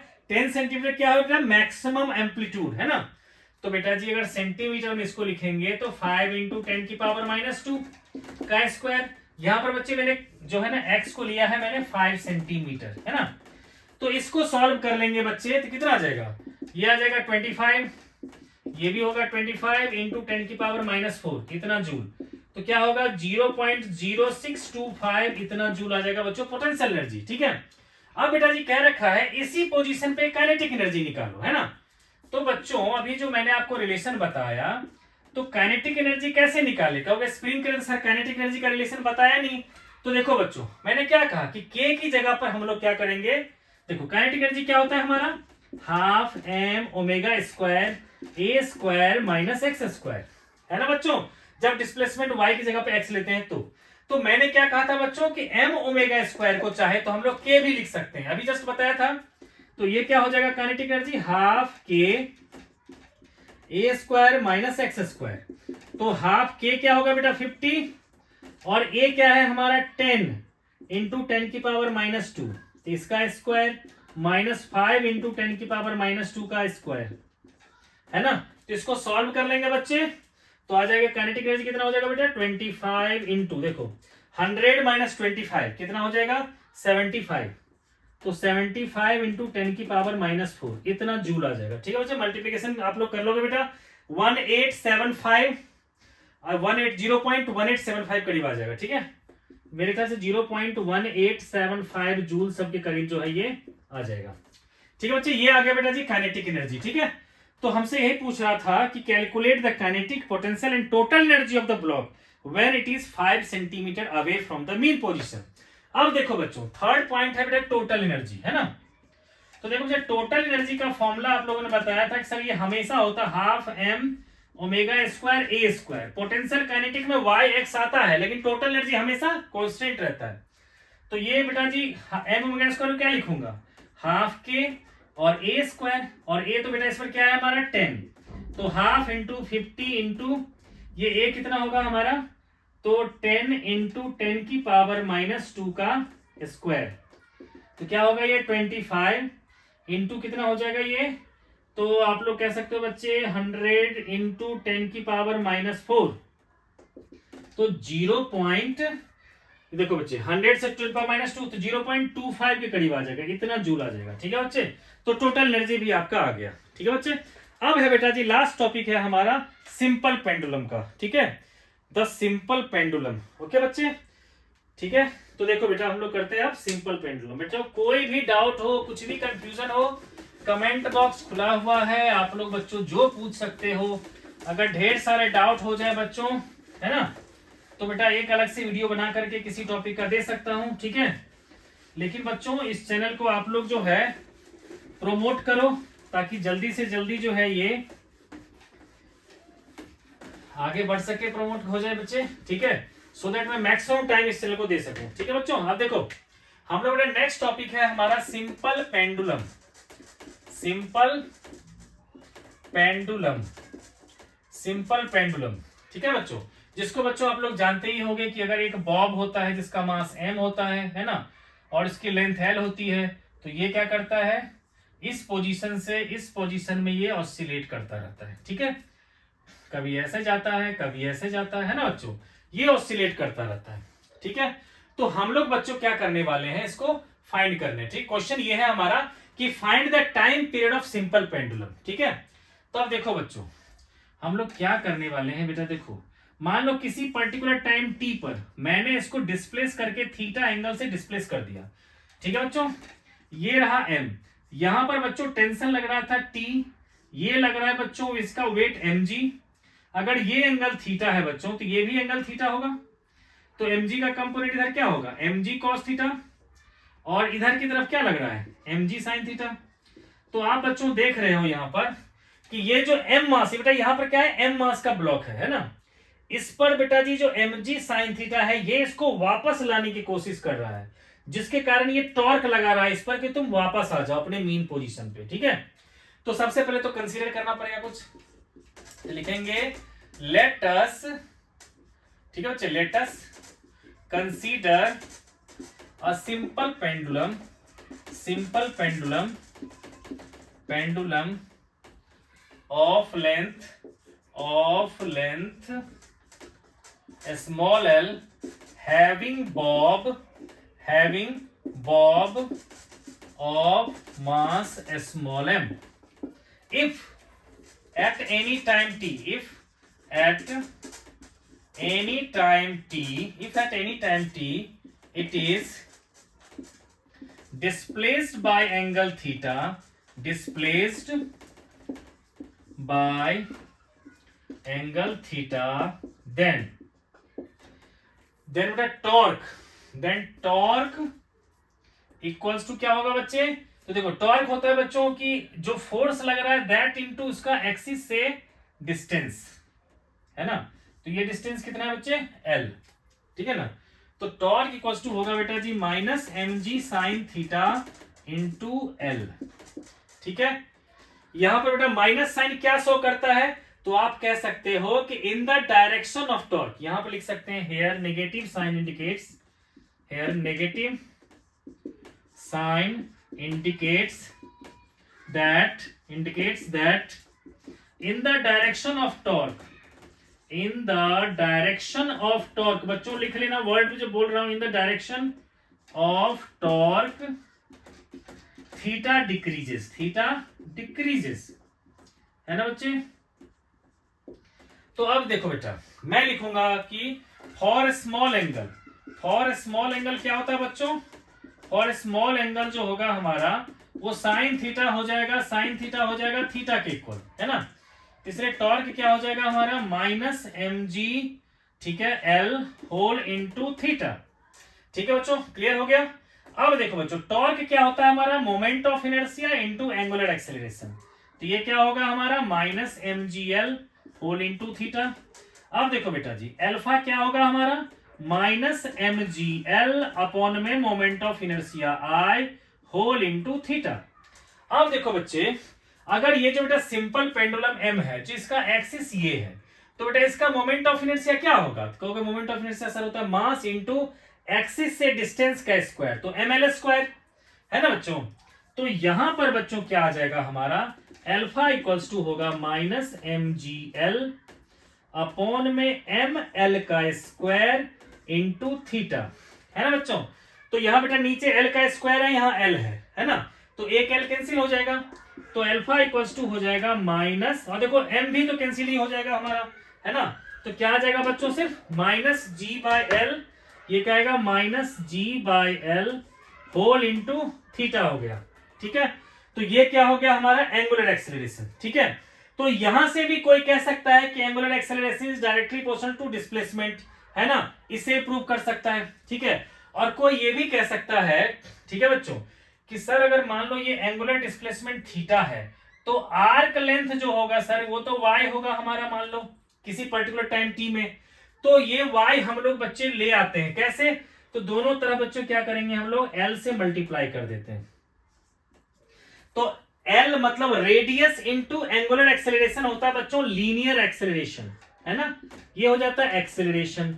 This is the minus g by l into y, है ना बच्चों, जिसको हम लोग डिस्प्लेसमेंट कह सकते हैं। ठीक है बच्चे, तो ये यहां तक आ गया बच्चों। ठीक है, तो इससे हम लोग अब कह सकते हैं कि therefore acceleration is directly proportional to minus y, hence motion is in SHM, hence motion is in SHM, है ना बच्चों। और जैसे प्रूव हो गया एसएचएम में, तो इसका कोएफिशिएंट क्या होगा ओमेगा स्क्वायर के इक्वल, देयरफॉर क्या होगा ओमेगा स्क्वायर हो जाएगा बच्चों जी बाई एल, ओमेगा स्क्वायर क्या हो जाएगा जी बाई एल। तो बच्चों मैं अब इसको रब करके लिख देता हूं। ठीक है, आप लोग बच्चों जिसको नोट डाउन करना होगा नोट डाउन कर लेना। ठीक है, ये बेटा ये जरूरी नहीं है नोट डाउन करना, ये तो सिर्फ समझाया था कि सिंपल पेंडुलम ऐसे ऑसिलेट करता रहता है। ठीक है, तो अब बच्चों हम लोग इसका करते हैं। ठीक है, हमने बच्चे ये प्रूव कर दिया कि सिंपल पेंडुलम का ऑसिलेशन जो हो रहा है वो क्या है सिंपल हार्मोनिक मोशन में हो रहा है। ठीक है, और हमने इससे बच्चे ओमेगा स्क्वायर की वैल्यू भी निकाल ली है। अब उससे हम लोग निकालेंगे time period of simple pendulum. ठीक है बच्चों, और देखो बच्चों time period of simple pendulum से रिलेटेड ना बच्चों मैंने कह रखा है आपको कि रोटेशन में भी क्वेश्चन आता है, ग्रेविटेशन में भी क्वेश्चन आता है। ठीक है, तो इसको बच्चों समझना आप लोग के लिए बहुत जरूरी है। ठीक है, और यहां तक कि थर्मल में भी क्वेश्चन आता है बच्चों, है ना, कि कोई भी अगर मान लो विंटर में कह सकता है कोई बच्चा कि सर मेरी घड़ी जो है फास्ट हो गई या स्लो हो गई, है ना, विंटर में और समर में पेंडुलम क्लॉक, तो कितना सेकंड जो है पर डे वो टाइम गेन करता है, ये सब चीज आता है बच्चों, सब इसी से रिलेटेड है। ठीक है, तो अभी देखो बेटा, अभी आप लोग को आया था बच्चों ओमेगा स्क्वायर आ गया था आपका जी बाय एल, तो ओमेगा क्या होगा root over of g by l, तो इसको लिख सकता हूं 2 pi by t equals to root by g by l, है ना। तो टी बाई 2 पाई क्या हो जाएगा बच्चों, टी बाई 2 पाई क्या हो जाएगा root over of L by G, तो टी क्या हो जाएगा हमारा 2 pi into root over of L by G. ठीक है, जहां बच्चों एल क्या होता है लेंथ ऑफ पेंडुलम, ठीक है, लेंथ ऑफ पेंडुलम। ठीक है बच्चों, और जी क्या होता है हमारा एक्सेलरेशन ड्यू टू ग्रेविटी, है ना। देखो बच्चों एक बार क्वेश्चन पूछा गया था आईआईटी में कि एक अगर मान लो बच्चे एक बॉब है ना, देखो बच्चे इसके सबसे पहली बात बेटा इस बॉब का मास अगर मान लो m है लेंथ l है, ठीक है, मैं ये बताना चाहता हूं, जो टाइम पीरियड में कहीं भी मास नहीं आया है, ठीक है। तो आप लोग बच्चों नोट में लिख लो कि time period of simple pendulum is independent of the mass of the Bob, ठीक है। या मैं लिख देता हूं कि time period of simple pendulum है ना, is independent of mass of Bob, है ना बच्चों। मास ऑफ बॉब से बेटा इंडिपेंडेंट होता है, ठीक है। तो बच्चों एक क्वेश्चन आईटी का जब बोल दिया तो उसको कर लेते हैं, बहुत सिंपल क्वेश्चन है। इसमें कह रखा है बच्चों कि एक बॉब है जिसमें पूरी तरह से पानी भरा हुआ है, ठीक है। अब इसको हमने ऑसिलेट होने के लिए छोड़ दिया, तो ये बताओ, और यहां से बेटा क्या है, ड्रॉप जो है लगातार गिरता जा रहा है पानी का। जब इसमें होल कर दिया तो ड्रॉप तो गिरेगा ही। तो पूछता है आपसे कि बताओ कि टाइम पीरियड इसका क्या होगा। ऑप्शंस है इंक्रीजेस कॉन्टिन्यूसली, बी ऑप्शन है डिक्रीजेस कॉन्टिन्यूसली, सी ऑप्शन है first increases then decreases, second है फर्स्ट डिक्रीजेस देन इंक्रीजेस, ठीक है बच्चों। तो देखो बच्चों इसको करेंगे कैसे बच्चे, तो देखो अभी अगर बच्चे मान लो, ठीक है, कि जब पानी पूरी तरह से भरा हुआ है तो इसका इफेक्टिव लेंथ क्या होगा, यहां से लेकर के सेंटर तक, है ना बच्चों, यहां तक होगा ना बच्चों। लेकिन अगर मान लो बेटा जी पानी का लेयर जब नीचे आने लगेगा, है ना, अभी तो इसका मान लो जो ज्योमेट्रिकल सेंटर था, है ना बच्चे, यहां से लेंथ लेंगे हम लोग।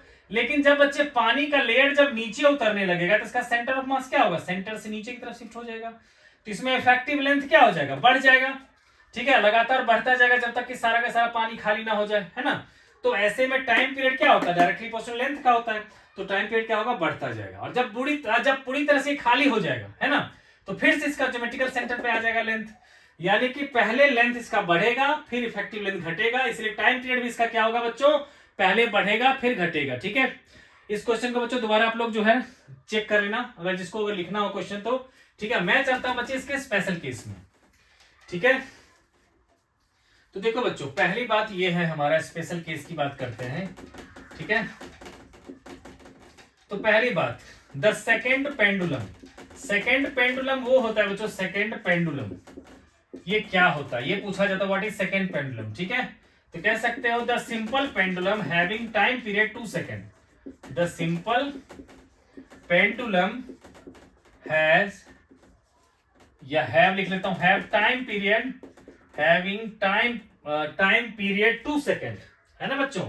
आपसे पूछा जाता है ये भी, time period equals to 2 second, time period equals to क्या होगा बच्चों, 2 सेकेंड, ठीक है। तो इसमें यह भी पूछा जाता है बच्चों कि अगर जो टाइम पेंडुलम है आपका उसका लेंथ बताओ, है ना। तो बेटा अगर टाइम को आप लोग 2 पुट कर देते हो 2 सेकेंड, और जी को बच्चों अगर नियरली 10 ले लेते हो, है ना, तो लेंथ भी आपको नियरली 1 मीटर आ जाता है, ठीक है। तो आप यहां पर लिखोगे कि लेंथ ऑफ सेकेंड पेंडुलम, ठीक है ना, second pendulum is nearly 1 metre, is nearly 1 metre. बच्चों क्या होता है 97-98 सेंटीमीटर के करीब होता है, तो नियरली हम लोग 1 मीटर कह देते हैं, ठीक है बच्चे। ये तो हो गया बेटा जी कि सेकंड पेंडुलम क्या होता है, ये सब चीज पूछा जाता है। दूसरा बात देखो बेटा, टाइम पीरियड जो है हमारा, है ना, पहले लेता हूं बेटा जी एक्सेलरेशन ड्यू टू ग्रेविटी के टर्म्स में। तो ये क्या है हमारा, एक्सेलरेशन ड्यू टू ग्रेविटी का इनवर्सली प्रोपोर्शनल, ठीक है। तो ये बढ़ेगा तो ये घटेगा, है ना। तो बच्चों ये पूछा जाता है ग्रेविटेशन में आपको, या इसमें पूछ देगा क्योंकि कब ग्रेविटेशन तो हो ही चुका आपका। तो कह देगा आपसे कि अगर किसी भी सिंपल पेंडुलम को मैं इक्वेटर से पोल की तरफ ले जा रहा हूं तो उसमें बताओ टाइम पीरियड पे क्या इफेक्ट पड़ेगा। पूछेगा कि इंक्रीज करेगा, डिक्रीज करेगा, नो इफेक्ट, ठीक है। तो देखो बच्चों जब हम एक्सेलरेशन ड्यू टू ग्रेविटी की बात करते हैं तो ये होता है बच्चों इक्वेटर। यहां पर बेटा एक्सेलरेशन ड्यू टू ग्रेविटी होता है जी डस्ट इक्वल्स टू होता है जी माइनस ओमेगा स्क्वायर आर, ठीक है ना, ठीक है बच्चे। और ये होता है बच्चों पोल, तो यहां पर जी डस्ट होता है जी के इक्वल, है ना। तो आपको क्लियरली दिख रहा है बच्चे कि इक्वेटर पे क्या है, एक्सेलरेशन ड्यू टू ग्रेविटी कम और पोल पे ज्यादा। यानी कि जब हम इक्वेटर से पोल की तरफ जाएंगे तो जी की वैल्यू बढ़ेगा तो टाइम पीरियड क्या हो जाएगा, घट जाएगा, ठीक है बच्चों। सेकेंड पॉइंट, ठीक है ना बच्चे। आपसे बच्चे दूसरा चीज ये जानना जरूरी है बच्चों कि टाइम पीरियड क्या है, directly proportional to root l, है ना बच्चों। इस रिलेशन से देख रहे हो, यानी कि लेंथ बढ़ने से क्या होगा बच्चों, time period of simple pendulum क्या होगा, बढ़ता जाएगा, ठीक है। तो बच्चों थर्मल चैप्टर में इससे रिलेटेड क्वेश्चन बनते हैं, है ना, कि जैसे कि मान लो बेटा कि कोई पेंडुलम है ना, कहेगा कि अचानक जो है रूम का जो टेम्परेचर है वो हो गया है 0 डिग्री हो गया, ठीक है, जबकि ये करेक्ट टाइम देता था 25 डिग्री पर, ठीक है। तो ये बताओ कि ये जो पेंडुलम क्लॉक है वो एक दिन में कितना टाइम को गेन करेगा या फिर लूज करेगा, ठीक है बच्चों। तो समझ जाओ बच्चों, देखो क्या हो रहा है बच्चों, टेम्परेचर डिक्रीज कर रहा है। तो थर्मल में आप लोगों ने पढ़ा है बच्चों कि टेम्परेचर इंक्रीज करने से लेंथ जो है इंक्रीज करता है, तो टेम्परेचर डिक्रीज करने से क्या होगा बच्चों, लेंथ भी हमारा डिक्रीज करेगा। तो यहां लेंथ अगर डिक्रीज किया तो टाइम पीरियड भी क्या होगा, डिक्रीज करेगा। तो जो घड़ी एक राउंड लगाने में 60 सेकंड लेता है, अगर वो टाइम पीरियड डिक्रीज हो गया तो 50 सेकंड में मान लो राउंड लगा लिया वो, है ना। तो ऐसे में जब तक में एक्चुअल में 1 आवर होगा तो घड़ी हो सकता है 2 घंटे का दिखा दे या 1.5 आवर्स का दिखा दे, है ना। तो ऐसे घड़ी को क्या कहते हैं, फास्ट हो गया, है ना। तो ठीक है बच्चों, तो ये होगा बच्चों। तो अगर मान लो बेटा ऐसे में क्वेश्चन आ जाए कि कितना मान लो टेम्परेचर चेंज होने से कितना टाइम पीरियड को गेन करेगा, तो इसके क्वेश्चन को निकालो। तो मैं बच्चों इसको भी दिखाता हूं, ठीक है बच्चे। तो यहां पर बच्चों स्टेटमेंट तो समझ में आएगा ना कि with rise in temperature length increases and increases the time period, ठीक है, या simply time period of simple pendulum increases with increase in length of pendulum, ठीक है बच्चे। अब बेटा जी वो लास्ट का कर देता हूं मैं एक बार टेम्परेचर के साथ रिलेशन, ठीक है, क्योंकि बच्चों न्यूमेरिकल में जो है इसका यूज कभी भी आ सकता है, ठीक है। तो फिर बेटा जी हमारा ये टॉपिक जो है एंड हो जाएगा, ठीक है, क्योंकि बच्चे इसमें देखो टॉपिक जो था ना पहले आप लोग का फोर्स्ड ऑसिलेशन था, रेजोनेंट ऑसिलेशन था, डैम्पिंग ऑसिलेशन था, लेकिन वो सारा चीज बच्चों कट गया। डैम्पिंग होता था बच्चों कि जब भी कोई रेजिस्टिव फोर्स लगता था जो लगातार उसकी ऑसिलेशन के एम्पलीट्यूड को कम करता जाता था, है ना, उसको कहते थे डैम्प्ड फोर्स, है ना। और रेजोनेंट होता था बच्चों कि जिस सिचुएशन में ऑसिलेशन के लिए एम्पलीट्यूड मैक्सिमम हो जाता था, लेकिन वो सब पढ़ना नहीं है तो मैं अभी नहीं पढ़ा रहा, ठीक है बच्चों। अब देखो हम लोग लेते हैं बेटा जी effect of temperature, effect of temperature, और इस बार बेटा मैं टेम्परेचर को लूंगा, मैं थीटा से नोट करूंगा, on the time period of simple pendulum, on the time period of simple pendulum, ठीक है बच्चों। तो देखो बच्चों किस तरह से ये वेरी करता है, देखो time directly proportional to root over of l है, तो T2 बाई T1 क्या होगा, root over of L2 by L1, है ना। अब देखो L2 को लिख सकता हूं मैं L1 into 1 plus alpha theta upon में L1, है ना। तो यहां से देखो L1 कैंसिल हो जाएगा, है ना, इसलिए क्या होगा कि T2 बाई T1 आ जाएगा हमारा 1 plus alpha theta whole to the power 1/2, है ना। तो बच्चों यहां पर क्या होगा बच्चों, T2 बाई T1 क्या हो जाएगा, आप लोगों को बेटा पता है ना बाइनोमियल में 1 प्लस एक्स की पावर n होता है 1 प्लस एन एक्स, तो 1 प्लस एल्फा थीटा बाई 2, ये तो होगा बेटा हमारा डायरेक्ट एक रिलेशन। लेकिन अगर पूछेगा कि पूरे दिन में कितना टाइम गेन हुआ तो उसके लिए हमें डेल्टा टी चाहिए, जो T1 माइनस T2 करके निकाल सकते हैं, ठीक है बच्चे। ये बेटा 2 है, कंफ्यूज बिल्कुल मत करना।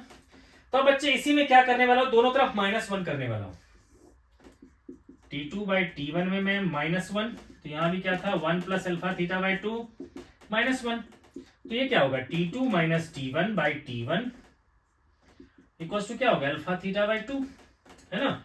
इसको लिख सकता हूं बेटा डेल्टा टाइम में चेंज, जो चेंज इन टाइम होगा by original time equal to क्या होगा अल्फा थीटा बाई 2। मान लो कह देगा बच्चे कि एक पूरे दिन में कितना टाइम गेन करेगा, ठीक है, तो आप कहोगे कि एक दिन में होता है 24 इंटू 3600 सेकेंड, तो उससे हमारा डेल्टा टी आ जाएगा, जबकि आपको अल्फा होता है बेटा कोएफिशिएंट ऑफ लीनियर एक्सपेंशन, यहां लिख देंगे here alpha is coefficient of linear expansion, ठीक है, लीनियर एक्सपेंशन। थीटा है बच्चों change in temperature, change in temperature, ठीक है बच्चों। तो बच्चों इस तरह से हम लोग इस सब के भी क्वेश्चंस को हम लोग कर सकते हैं, ठीक है बच्चे। तो बच्चों वीडियो ज्यादा बड़ा नहीं कर रहा हूं मैं, तो अब बेटा टॉपिक हमारा यहीं पे खत्म हो रहा है। तो जो नए बच्चे होंगे बच्चों, प्लीज आप लोग चैनल को सब्सक्राइब कर लो। कुछ भी पूछना हो तो कमेंट बॉक्स में पूछ सकते हो। मिलते हैं आपसे नेक्स्ट वीडियो में।